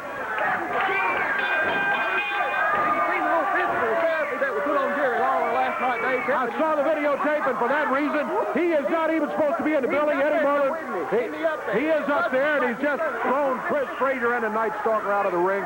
We have a match going on, and don't call him king. I don't want to do the interview, but I don't guess I've got much of a choice, as a matter of fact. You are not even supposed to be in the building, but since you're here, say your piece and then get out. No, I'll talk as long as I want to about anything I want to, and just so happens, Jerry Lawler, you can come out here and say, and everybody can say it's gone beyond wrestling. Well, it sure has. You better remember this, people. You better remember Dave Brown. There's been a lot of men. The Austin Adams, the Jimmy Valiant, the Tommy Riches, the Ricky Mortons, the Robert Gibsons, all those people that came through here and said they were the new king. They said they were going to take your spot, that they were going to take your position. Well, that position today belongs to me. Lawler, listen to me and listen good. I hate your stinking guts. I'm not obsessed being you. I'm obsessed being the king. And the king is Hot Stuff Eddie Gilbert. I am the new era. I am the new boss of wrestling. I am what makes this area go round and round. Whether it be in Louisville, Kentucky, Evansville, Indiana, Nashville, Tennessee, or Memphis, Tennessee. When I walk down the street, Lord, these people will get down on their hands and knees, and they will show respect for the new king. Lord, I'm like a bad nightmare. You can try to get rid of me, but I'm always going to come back, because this king is serious. And I want to tell all these stupid redneck people something. You want to cheer me? You want to clap for me? You weren't around when I need you, so don't jump on this bandwagon now. Because, people, when me and Sam Bass get my crown out here, and I'll show you who the new king is. And Lord, I was letting you off a little short. I was giving you a short way out of it. I was trying to break your leg, and you could have said, oh, I don't have to retire. I'll just say I'm hurt, and Gilbert will be the new king. Shut up! There's many more plans just like in Painesville, Missouri. And Lord, this week is the final week. This is the week I'm going to take you out. This is the week that I'm going to stand out here next week, and they're going to put the crown on my head, and I'm say, yeah, Jackie Fargo was great. Yeah, Jerry Lawler was great. But Eddie Gilbert is just a little bit greater. It's 1990. It's my era. And go get ready. Go get ready. I want to call somebody out here right now.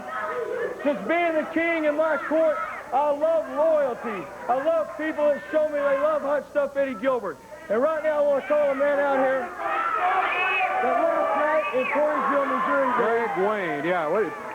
Greg, I just want to tell you, I love your loyalty. I love people that show me loyalty. I just want to thank you. You showed what a great man you are. You're a lot better man than your brother, Ken Wayne. Hey, it was a pleasure, Eddie. Anytime, any place, let me know. I've made a name now for myself. You need me, I'll be there. Thank you, Greg. Dave, one last note. Like I said, there's been a lot of people, Jerry Lawler. This is Hot Stuff Eddie Gilbert talking. My dream, my goal. I know what my life was meant to be. I know what my destiny is. It's to walk out in every arena in this area with a crown on my head, a belt around my waist with my manager, Sam Bass, and my family being so proud of me. Lawler, you're going out, and I'm taking you out myself. Yeah, I guess we heard the whole thing. You're not even supposed to be here. Get out of here. And we'll see what happens when the week's over. There they go. Eddie Gilbert, and that's not Sam Bass. That's Sam Lowe. We'll be back here in a moment. Stay with us.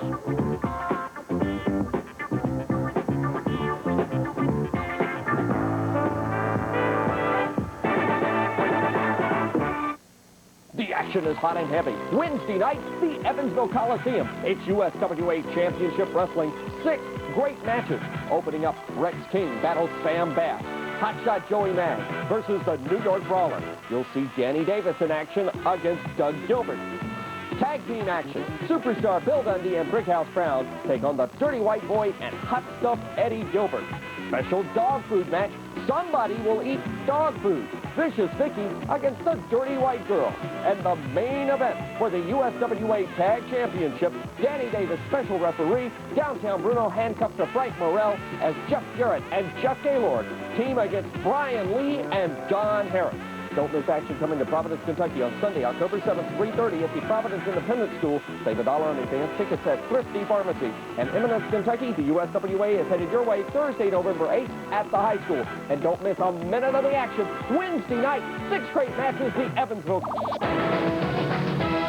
Is in the ring right now, as is Keith Eric, as is referee Jerry Calhoun, and we are just about set to go to the 1-fall 10-minute time limit single match here.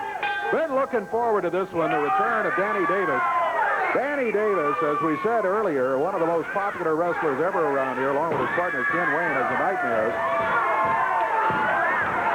One reason why, get a little taste of right there, Danny Davis, a very fast wrestler. Doesn't have the size, but as Bill Dundee, Danny Davis, and others have proven, size doesn't always win matches. Sometimes speed, agility, and outthinking your opponent will help too. Nice move by Danny Davis. Keith Eric will outweigh him by at least 40 pounds. There's a nice press. Count of 1, 2. Oh, can't hold him for a 3 count. Keith Eric, tough wrestler to pin. Nice drop kick. Boy, he got up in the air for that one. Danny Davis backs Keith Eric into the corner. Eric on his knees saying, wait a minute, get him away from me so I can get on my feet. Danny Davis did back out to the middle of the ring. Keith Eric is out there, and they tie it up again. Oh, back in the corner. Eric got him in the throat. Using the fist, Keith Eric. He flips Danny Davis out of the corner. Puts the shoulders down. Oh, can't make it stick even for a 1 count. Well, he did get a 1 count. I beg your pardon. 1 count only, however, referee Jerry Calhoun says. Danny Davis, nope, not a fist. It was an open-handed slap. That's the forearm. Davis, whoa, reversed by Keith Eric into the ropes, but Davis catches him coming off of there. Snaps that neck as he pops him down to the mat and covers. 2, and it's over. Danny Davis, a triumphant return to the USWA. 1 minute, 37 seconds. And looking just as good as ever. Danny Davis gets the victory here over Keith Eric. Keith Eric, as we said, is a tough opponent. And Danny, congratulations. Good to have you back. Thank you very much. No, Dave, it's been a long time since Nightmare Danny Davis has been in the USWA. And since I've been gone, I've had a lot of fans from this area right in my fan club won't know what I've been doing. Well, for the past 5 years, I've been in the southeastern part of the United States. I've traveled overseas, Japan, the West Indies, and I've made a name for myself. I got my start right here, and I owe it all to the fans, because if it wasn't for them, I wouldn't be who I am or where I am today. So thank you very much. You know, I got a call from a friend of mine, Jerry Lawler. I heard some disturbing news. He called me and said that some guy up here ran him down in a car. Did indeed. Oh, well, let me tell you something. Jerry, you've got a lot of friends behind you that are watching your back. You can add one more to the list, because I'm here, and anytime you need me, I don't care who it's against, I'll be there for you, because I used to manage you. I know how you think. I know how you are. I consider you a personal friend. And anytime anybody gets run over, that's not my style. No, it isn't. Look, coming right here, Eddie Gilbert. Eddie? Hi, Danny. How you doing? Hi there. How you doing, Danny? It's all right, actually. Really, it's all right. See, I don't know if who forgot to tell you anything, but Jerry Lawler failed to mention there's a new man on the block now here. If you're going to watch anybody's back, Danny, it ought to be mine. See, I want to tell you something. I got to say, you are one of the greatest wrestlers I've ever seen. You and myself and Ken Wayne, as a matter of fact, about 5 years ago, used to ride up and down the roads together. We were best of friends. I always thought your wrestling then was great. You knew how to win matches. You won at any cost. That's what I admire about you. Your treacherous old past. That's the Danny Davis I know. That's the Danny Davis I want to know again, Danny. And I think what you should do, because they've got you, look what they got you doing. They got you as a special referee in a tag title match. Like, you're refereeing against good guys like Don Harris and Brian Lee and Bruno. I think what you ought to do is forget all those guys and come on back with Eddie, and let's make those trips again. And you can even be a part of my group with Sam Bass and my brother, and we can go again. I think you're one of the best, and I think you can do me a lot of good. You're a great asset. Well, I appreciate your comments. I'm glad you think high of me. Yeah. But, you know, last night was my first night in the USWA. I like seeing you there, too. And I was good in a match. You won. Yeah, I did win, but I was in the Missouri town, Portersville, Missouri, and something happened. I came out to help Jerry Lawler, and downtown Bruno's team, the Dream Team, kind of detained me. And if I'm not mistaken, you were on the other side over there. Now, if I had come out to the ring, you wouldn't have thought I was such a nice guy. Well, let me tell you something. Like I told Jerry Lawler, I'm here for one reason. I'm here to watch Jerry Lawler's back, because as far as I'm concerned, Jerry Lawler is still the man, and he will always be the man, not you, Eddie Gilbert. Mighty big words from a guy that just got back here. We'll just see how long he's here. We'll see about that indeed. Danny Davis refusing Eddie Gilbert. We'll be back with more USWA action.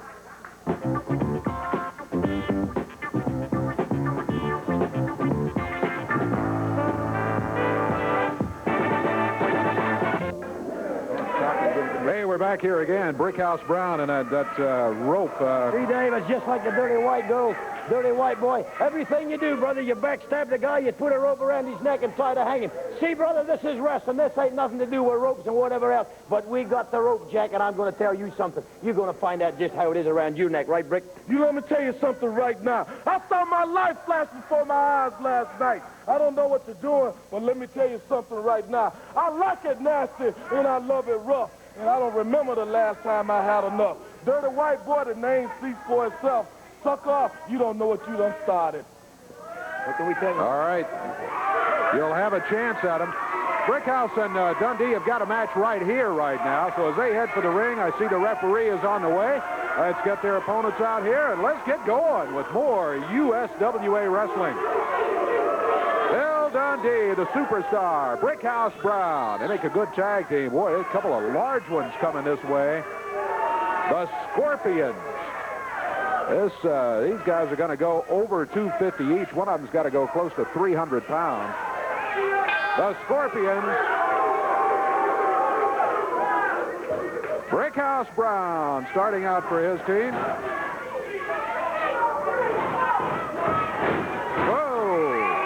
The Scorpion ran right in to Brickhouse. I think Brickhouse is kind of fired up. as a result of that incident with the rope. You know, he had that rope out here just a moment ago. I think he's still pretty hot about that. Bill Dundee. Well, says, what about it? Crowd says, yeah. Referee says, no. Bill says, okay, no. Bill Dundee with a boot to the top of the head. A cover. 1. Oh, count of 2. The other Scorpion, the big one over in the corner, yelling, get up, get up. Tag made. Brickhouse Brown back in. They double up, sending the Scorpion, and then double backdropping coming off the rope. Brickhouse Brown dropping down with the upper arm. Oh, there he goes again. We're 1 minute into the action. Ooh, Brickhouse Brown. Boy, what a shot he gave him there. And the Scorpion hit that mat hard. Over to the corner. Brickhouse tags Bill Dundee. Dundee comes in with a right hand and a flip. Takes another tag. Dundee and Brickhouse tagging out frequently. Mark of a good tag team. There's a cover. Count of 1, 2, and 3. That's it. Give Bill Dundee an assist on it, as he was able to keep the other Scorpion from getting into the action. The time, 1 minute, 31 seconds, 1:31, as Bill Dundee and Brickhouse Brown walk out of here with a victory. The Scorpions consoling each other as they leave. And here's Brickhouse collecting the rope and the shades, and he is out of here again with a victory in hand. We'll be back with more USWA Championship Wrestling.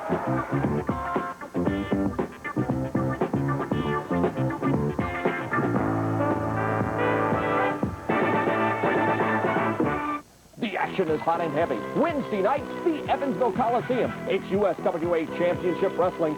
6 great matches. Opening up, Rex King battles Sam Bass. Hotshot Joey Mag versus the New York Brawler. You'll see Danny Davis in action against Doug Gilbert. Tag team action. Superstar Bill Dundee and Brickhouse Brown take on the Dirty White Boy and Hot Stuff Eddie Gilbert. Special dog food match. Somebody will eat dog food. Vicious Vicky against the Dirty White Girl. And the main event for the USWA Tag Championship, Danny Davis, special referee, Downtown Bruno handcuffed to Frank Morrell as Jeff Jarrett and Chuck Gaylord team against Brian Lee and Don Harris.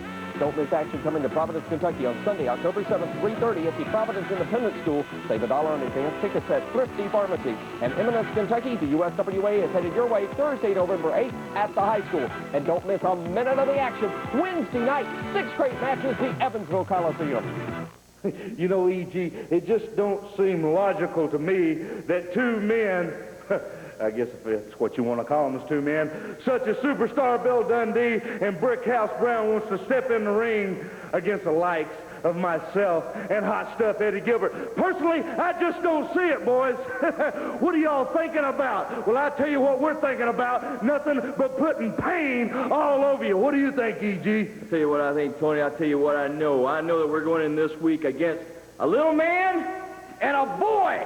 That's right, Brickhouse. I'm calling you boy, because after this week, you're going to be my boy. I'm going to tell you what to do. The next time we're up here, you're going to be driving myself and Tony Anthony to the matches. We're going to have the Dirty White Girl in the back. We might even put my brother as a big rib to him in the front seat with you so he can keep you company, because Danny Davis, you're coming up here too, and Doug is going to take care of you.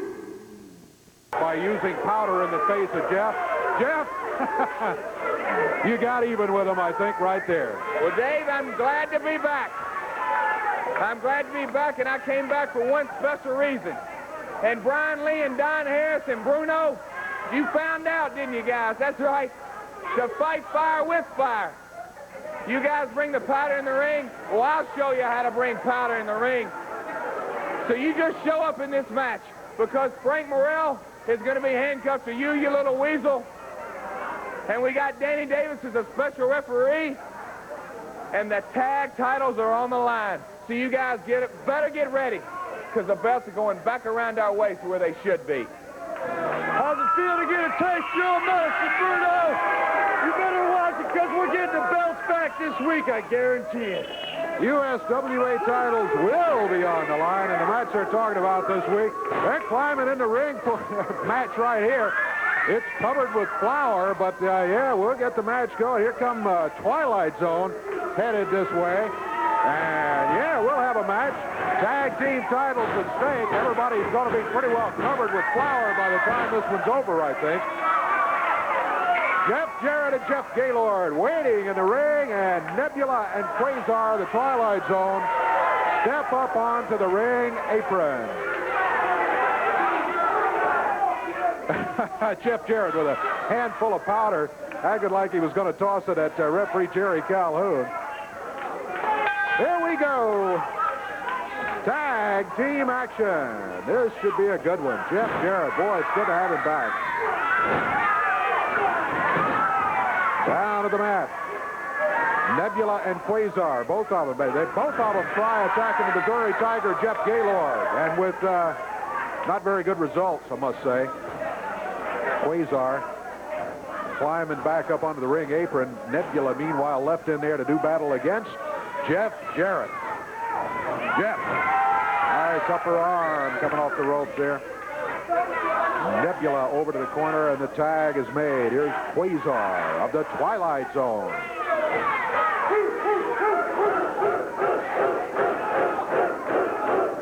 Twilight Zone now suddenly upset that there's powder in the ring. They weren't that upset at the beginning. They were ready. Yeah, let's go. Let's get the match underway. And now Jeff Jarrett and Jeff Gaylord in control of things, and they want somebody with a broom or a vacuum to clean up the ring first.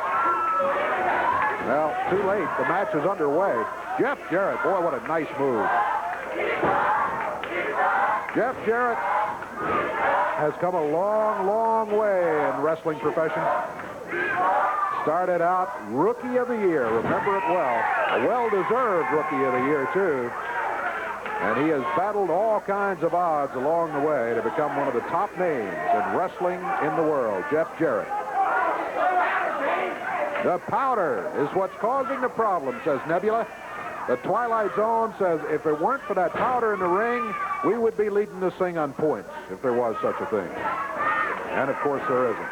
The only way to win the wrestling match is, or the best way to win it, by all means, is just to pin your opponent. Jeff Gaylord.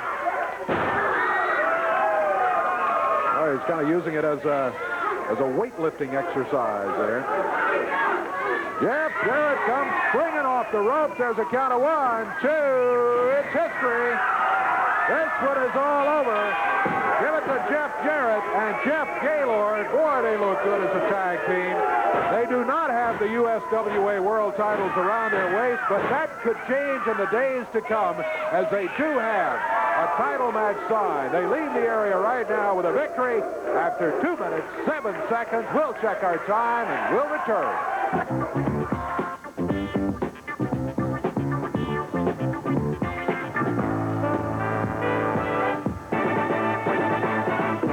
America's #1 fundraiser, USWA Wrestling.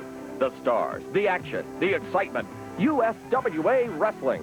For more information on how you can raise money for your organization, write to USWA, Post Office Box 1783, Hendersonville, Tennessee, 37077, or call 615-824-8523. USWA Wrestling, America's #1 fundraiser.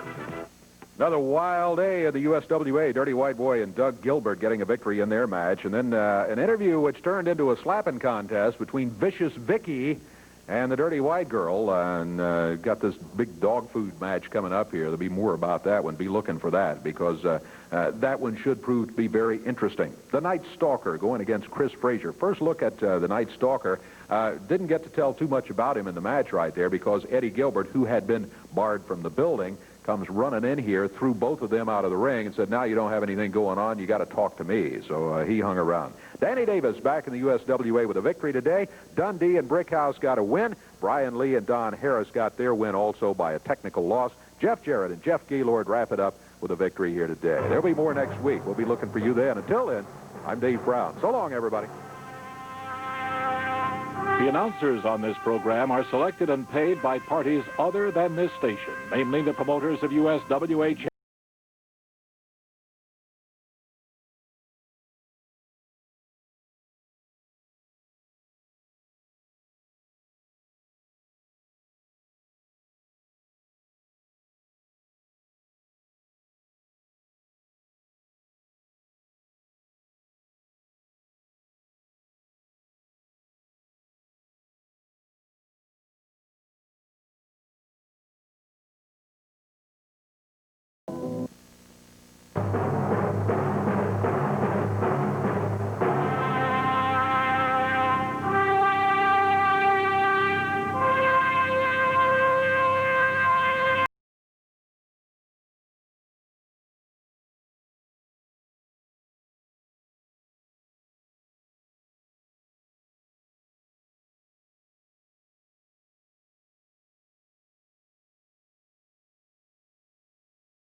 crowd right here at ringside. We are ready to go with another day of USWA Championship Wrestling. Just listen to some of the names here today. Dirty White Boy, Doug Gilbert, Nightmare, Danny Davis, Joey Maggs, Hot Stuff, Eddie Gilbert. And a little bit later on, we have a USWA World Tag Team title match right here today in which Jeff Jarrett and Jeff Gaylord will be putting the belts on the line against Brian Lee and Don Harris with Downtown Bruno. Looks like a full day of action. We'll be back to get it underway. Dirty White Boy will be here in the opening match when we return.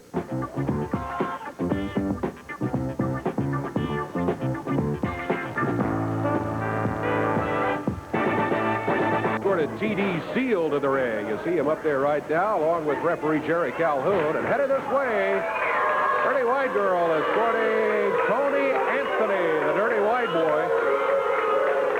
As we are about set to go with a one-fall, 10-minute time limit opening match here today on USWA Championship Wrestling. Tony Anthony steps through the ropes. He'll be a heavy favorite here, but I don't think Mr. Steele will consider him a heavy favorite. T.D. Steele, mighty confident when he steps in the ring, feels like he can beat anybody in there, including a guy as big and tough as Tony Anthony, the Dirty White Boy. Boy, look at Anthony trying to surround him here early in the match.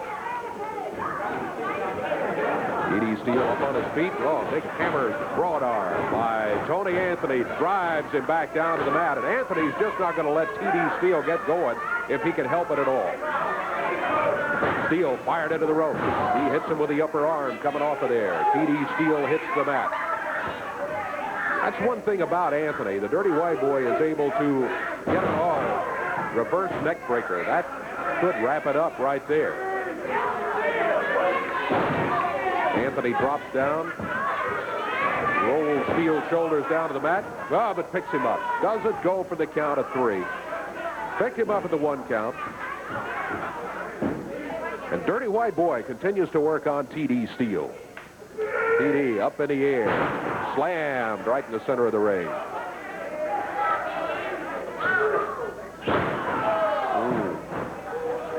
Shoulders are down. Tony Anthony, the Dirty White Boy, breaks the cover at the count of 1. So the referee stops the count right there. Minute and a half into the action here. Boy, T.D. really got nailed that time by the Dirty White Boy.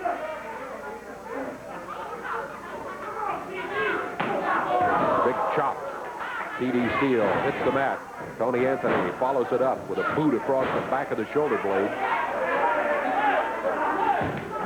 And he's got that boot on the back of his neck, kind of holding his head down on the mat there. T.D. Steele trying to battle back.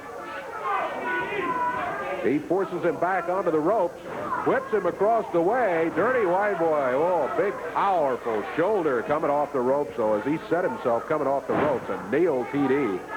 T.D. Steele hits the mat.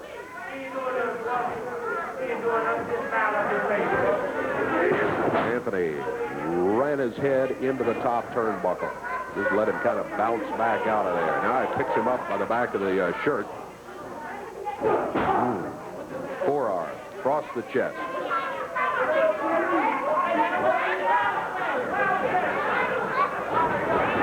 T.D. Steele whipped into the turnbuckles. Oh, my goodness. Dirty White Boy comes in there head on after him. There's a count of 1, 2, 3. T.D. Steele trying to get a foot on the bottom rope, but could not do it. May have been just as well the way Tony Anthony is going here today. The Dirty White Boy gets the victory. The time on the match, 2 minutes, 47 seconds, 2:47.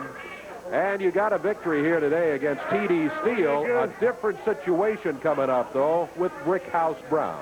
Not worried about Brickhouse Brown. What I want to talk about is, I understand that there's a big tournament coming up for the Unified World Heavyweight Championship. There is, October the 8th.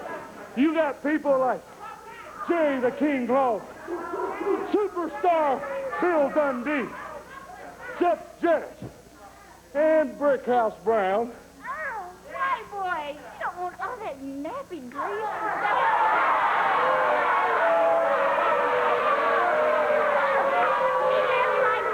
Rat in the gutter, please. There's no kitchen. If that grease gets all over you, how will I get it off? What she's trying to say is, evidently, that that's one nasty individual.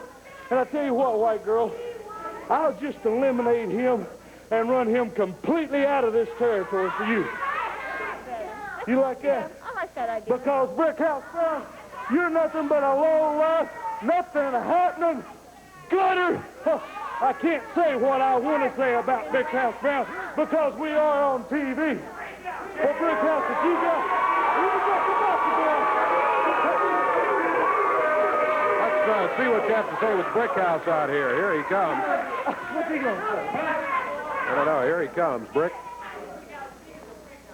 First of all, you need to shut up before I tell you what I really think about you. Hey, let me tell you something, boy. You don't come around here telling her to shut up. You understand what I'm saying? You need to shut up too, sucker. Let me tell you what time it is right now, brother. Hey, you don't put your hands or you don't say nothing to the white lady. And as far as I'm concerned, if I have anything to do with it, you'll never be a champion anywhere. Hard as claps. Come on.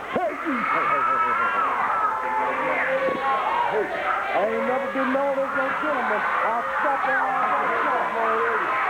Put your hands on my lady. You want to get some of this right now? Ain't nothing separating you but fresh out. Anytime. Anytime. You want to get some? You got something on your chest you want to get off? Ain't nothing separating you right now but out. Come on.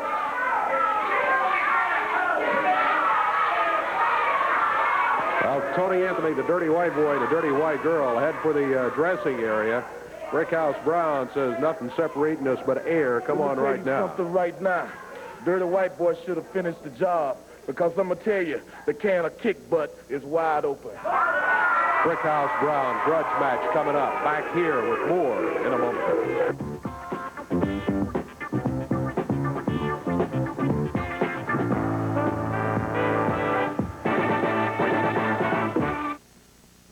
Hello, wrestling fans. Michael St. John here for USWA Championship Wrestling. Evansville, we're coming your way to the Coliseum Wednesday night, and what a card of action. Opening action, Hotshot Joey Maggs battles the New York Brawler. Hitman Doug Gilbert takes on Tommy King. In a bull rope match, the Dirty White Boy up against Brickhouse Brown. We have a six-man tag battle on tap for the Coliseum Wednesday night as Jeff Jarrett, Jeff Gaylord, and Danny Davis team against Downtown Bruno and his team, basically, Brian Lee and Don Harris. They'll be on one side of the ring. In a special grudge match signed for the Coliseum Wednesday night, superstar Bill Dundee gets his shot at Hot Stuff Eddie Gilbert, and that's enough to raise the roof. But following that, the main event will be a 10-man elimination tag battle. On one team, superstar Bill Dundee, Simply Irresistible Jeff Jarrett, Jeff Gaylord, Brickhouse Brown, and Danny Davis. They'll take on Eddie and Doug Gilbert, Brian Lee and Don Harris, and the Dirty White Boy. All that coming up the Evansville Coliseum Wednesday night. Now, wrestling is coming your way in Eminence, Kentucky on Thursday, November 8th at 8 o'clock at the high school, sponsored by the Warrior Athletic Booster Club. We'll have more on that in the weeks to come.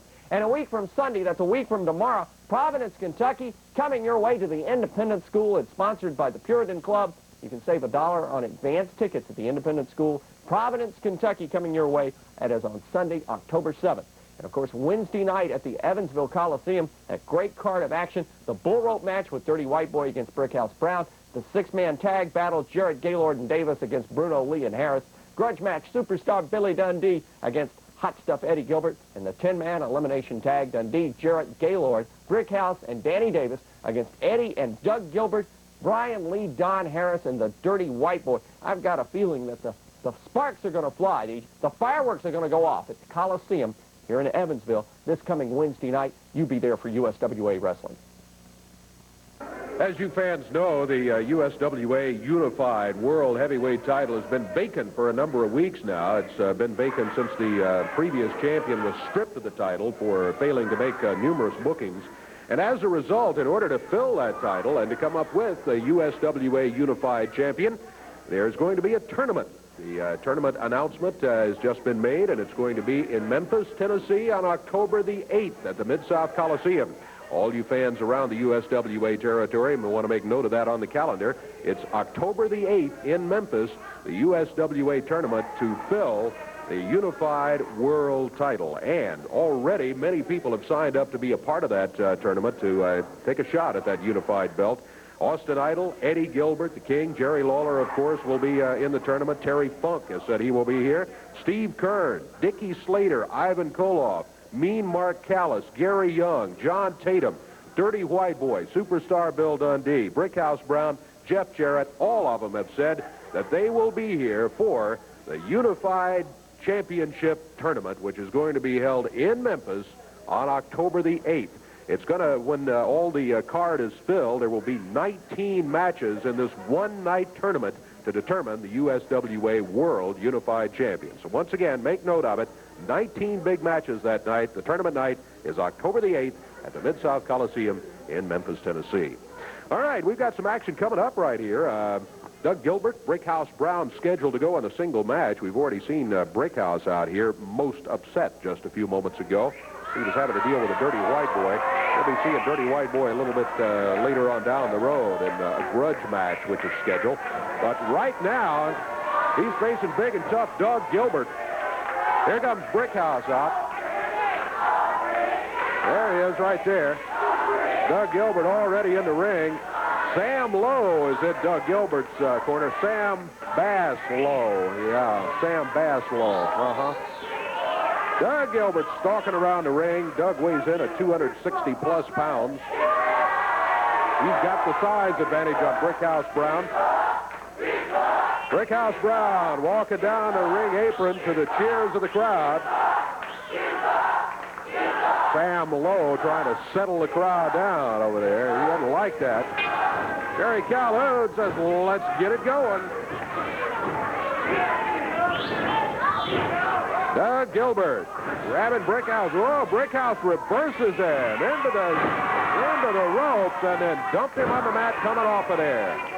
Oh, nice move, Brickhouse Brown. Brickhouse grabs Gilbert, fires him into the ropes, catches him with the upper arm coming off of there. Brickhouse really taking control of the match early here. Brickhouse, see him jam that knee in the back of the neck. Doug Gilbert on his feet. Brickhouse, a couple of lefts set him up, and then a right fist. He's warned about using the fist now by referee Jerry Calhoun. Doug Gilbert hanging back in the corner. Brickhouse Brown whips him across the way. Whoa, Doug pulls that boot up as Brickhouse was coming in after it. Doug drops down, doubled up fist in the back of the head. 1 minute gone in the match. 10 minutes, the overall time limit. Oh, Doug Gilbert. Good move for Gilbert. Got to give him that as he picked Brickhouse picked him up coming off the rope. Just dropped him right down to the mat. Doug Gilbert did not go for the cover. Brickhouse. Snap suplex. Doug Gilbert picks him up. Puts a chin lock on him. Referee Jerry Calhoun is there to check. He thought it might be a chokehold. Yeah, he's taking care of business, says Sam Bass Lowe. Upper arm by Doug Gilbert. Brickhouse Brown finding himself in a bit of trouble here after being in total control for about the first 45 seconds of the match. We're now at the 2-minute mark coming up. Doug Gilbert. Brickhouse backs into a corner. Oh, Brickhouse says, you're not the only one wearing boots here. He brought that boot up as Doug Gilbert came into the corner after him. And now, double drop kick as Brick's hanging onto the rope. Doug Gilbert picks him up a reverse neck breaker. Brickhouse Brown back on his feet. So is Gilbert. Gilbert raked him across the eyes. Yeah, he just had his fingers and just pulled him right into his eyes there. Upper arm by Gilbert as he was flying at Brickhouse Brown. Count of 1, 2, no, only a 2 count. Doug Gilbert, I think, thought he had it that time. But Brickhouse Brown able to break out of it at the count of 2. Get behind Brickhouse Brown.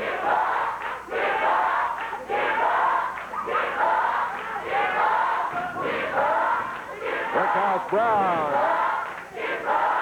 battling back. Goes for the rope. Rolls under. Sept presses Doug Gilbert to the mat. 1, 2, no. Only a 2 count. Looked for a minute as though Brickhouse might have him, but he only got the count of 2. Look out, Doug Gilbert smashes his head into the mat. Brickhouse Brown in trouble here. Doug Gilbert almost pinned moments ago, but then grabbed Brickhouse and rammed his head into the mat. 3.5 minutes gone in the action. Referee Jerry Calhoun watching things. Also watching Sam Bass Lowe, who's in the corner of Doug Gilbert. There you see a good shot of Doug Gilbert and the hold he's got on Brickhouse Brown.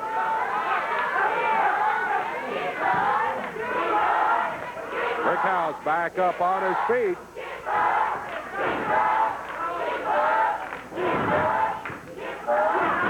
Knee left from the side. Whoa! Brickhouse had it going, and all of a sudden, Doug Gilbert nails him. Big clothesline coming off the ropes, and head into the turnbuckle. Brickhouse in trouble. Oh, look out now. Sam Lowe from outside interfering. 2 against 1 as Brickhouse was trapped in the corner over here. Now Doug Gilbert got the choke on him. Referee's counting, and Gilbert broke it at the last second. Doug with a point of the boot to the stomach. And a right fist. Referee is saying, come on, let him out of the corner. Brickhouse Brown holding his throat. He's been jabbed repeatedly.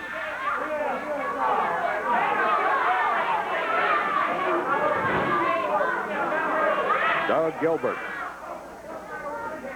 feeling like he's in control right here. Sends Brickhouse into the ropes. Dumps him over the back, and Brickhouse bounces on the mat. Doug Gilbert in behind him. Picks him up. Right fist by Doug Gilbert. Into the ropes. Brickhouse with the boot coming off the rope. And that slowed Gilbert down right there. Now Brickhouse coming back with a right fist.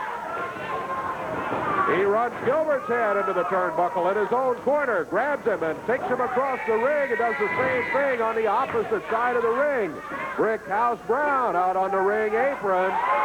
Doug Gilbert lying in the ring. Look out, Dirty White Boy comes in here, tosses Brickhouse into the ring. He's got a rope. Technical loss for Doug Gilbert. Doug helping out Dirty White Boy. We need some help here for Brickhouse Brown. Brickhouse still having problems with that neck. And now Dirty White Boy with that noose throws him over the top rope again. Come on, can we get him some help out here? Brickhouse Brown in trouble. Sam Lowe and Doug Gilbert holding him. Dirty White Boy tying that rope into the ring ropes. And now Dirty White Girl walking around out there. Getting into the action, popping Brickhouse Brown while they got him nailed. Jerry Calhoun trying to help out, trying to get Sam Lowe out of the action. Here comes some help. My goodness, Danny Davis and Joey Mag made it in from their dressing area to help Brickhouse out just in the nick of time, and all the other group, Doug Gilbert, Sam Lowe, and the Dirty White Boy, Dirty White Girl, headed back out of the wrestling area. While they attend to Brickhouse, let's take a break, and we'll be back with more in a moment.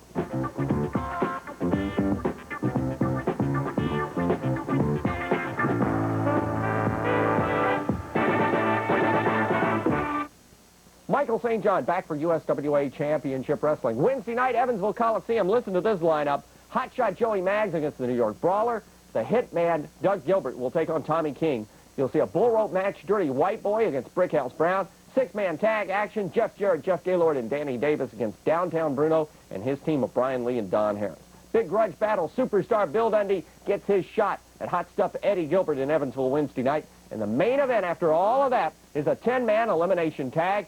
Jeff Jarrett, superstar Bill Dundee, Jeff Gaylord, Brickhouse Brown, and Danny Davis on one team. The other team comprised of Eddie and Doug Gilbert.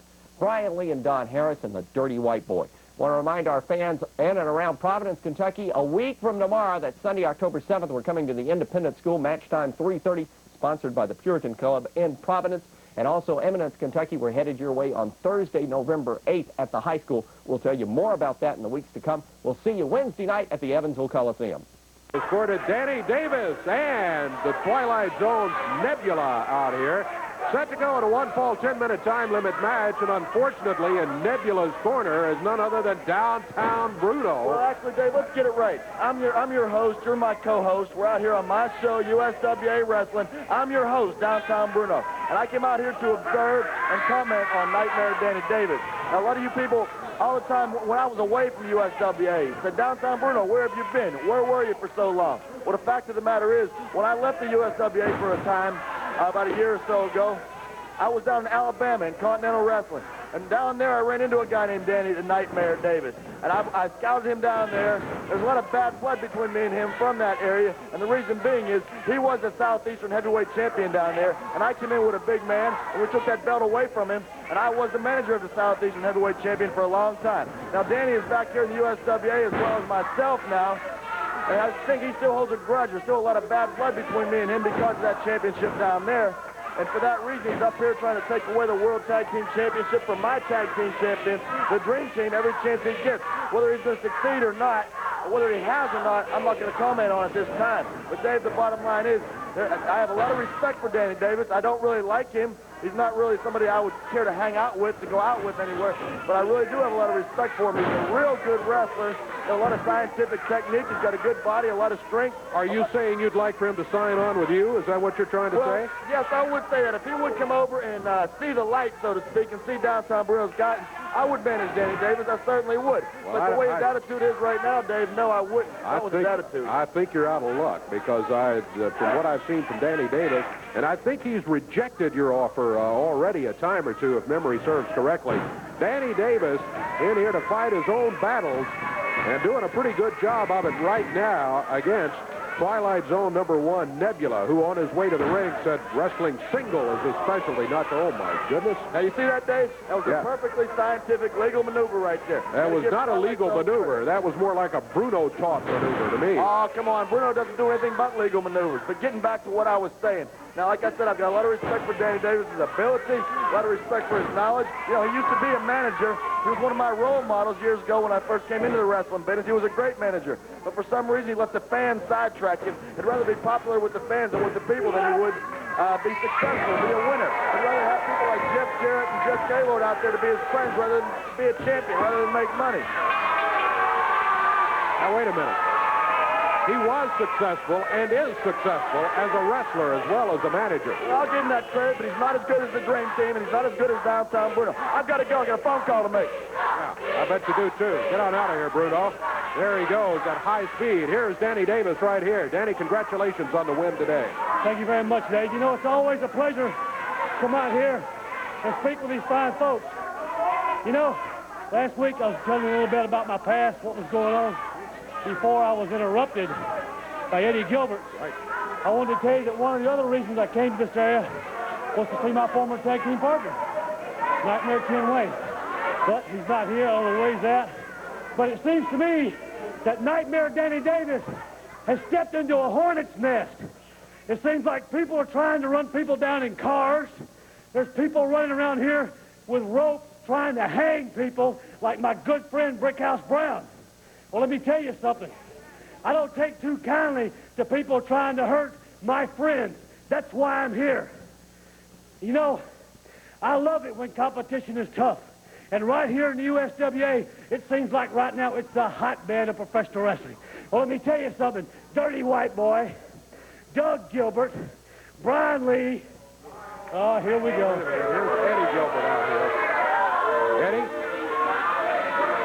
It's Danny's time. Oh, this is Danny. Danny is my friend. I came out here last week, and I told everybody, and I told Danny Davis, I told you, this man I've known for a number of years. Matter of fact, we even started around the same time in wrestling. I've known him. He has a great track record. As a matter of fact, at one time, he was one of the most despised men in wrestling. He won a lot of matches then, and what I'm trying to tell you again, I'm giving you a week to think about it. You've been around to Louisville, Evansville, Memphis, Nashville. You've been everywhere this week. You've seen the people. You've seen all your old friends and everything. Now, Danny, what I'm telling you is come back home. Come with me. We can make all the trips together again. You don't have to worry about these people. Listen, if you're going to let these idiots out here be the one to make up... No. Every one of these people, every one of the ones watching... You listen to me! You're right about one thing. We did break in this profession about the same time, yes. We did make some trips together, yes. We have done a lot of things together, yes. But, Buster, you have got an attitude problem, and I don't like it. So, to answer your question one more time, I'll tell you plain and simple.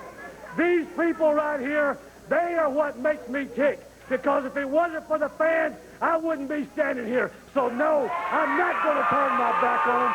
So, no, Eddie Gilbert, I'm not going to associate myself with you. That is great. Let him have it. These people do not win matches for you. They're all idiots. Every one of them out there watching. Every one of you are. Hey, Eddie, get on out of here. Looks like everybody wants to sign Danny Davis to their team. First, Bruno was talking about it. Eddie Gilbert has come back and renewed his offer. But in both cases, Danny Davis has said no. He's going to wrestle for the fans instead. We'll be back with the fans and more action in a moment.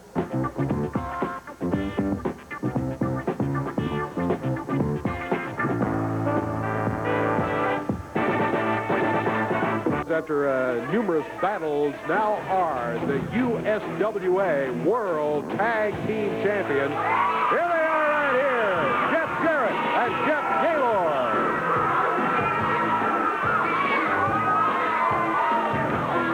Certainly fan favorites as they head around the ring, the belts around their waist. They're the world champions. They've got a rematch coming up here today. Wanted to catch them a little bit earlier before their match and not interrupt them on their way to the ring for the championship match. Jeff and Jeff, welcome. Dave, I don't want to take up too much of your time, but I'd just like to thank on behalf of Jeff and myself. We worked long and hard for these belts, and I'd just like to personally thank all the USWA fans for supporting us, and we're going to do our best to hold on to them. We're not going to back down from any challenges. You know, there's a lot of a great competition around here. Eddie Gilbert, Dirty White Boy, Doug Gilbert, any of the combination of the three would be a tough team, and later on today we start our title reign, and it's going to be a tough rematch is all I got to say. You're right, with Brian Lee and Don Harris at downtown Bruno, of course, in their corner. That's right. Bruno, we're going to have to watch out for him, but we've overcome him once, and I think we can do it again. And, Dave, we're going to let you hold on to these belts because we got a big title match, and we're going to be back to get them because we're holding on to them. All right, Jeff, we'll guard them over here. Jeff Jarrett and Jeff Gaylord, thank you very much for stopping by. Take care of them belts, Dave. All right, we'll see you out here a little bit later on. One thing, Bruno, you stick your nose in any more of our business, you may end up losing your nose, brother. Ooh, there's a word from Jeff Gaylord. They are the World Tag Team Champions, the USWA Champions. They've left the belts for safekeeping over here. We will guard them, and they'll be back to defend them a little bit later on. Right now, we've got a single match still to go.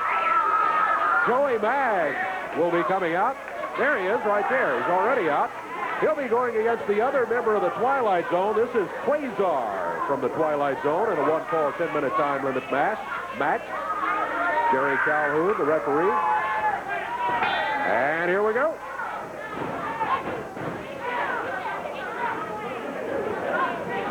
Joey Maggs round behind him quickly, and Quasar finds himself on the mat. Quasar able to make his way over to the bottom rope and hang on to it. And in doing so, that's a good move, because in doing so, the referee is right there and says, okay, Joey, you got to break the hold. Joey Mag, center of the ring. Quasar tried to go with the head scissors and had it briefly, but was not able to set up on it good and tight. Joey Mag's able to slip out of it, back up on his feet, round behind Quasar. Well, Quasar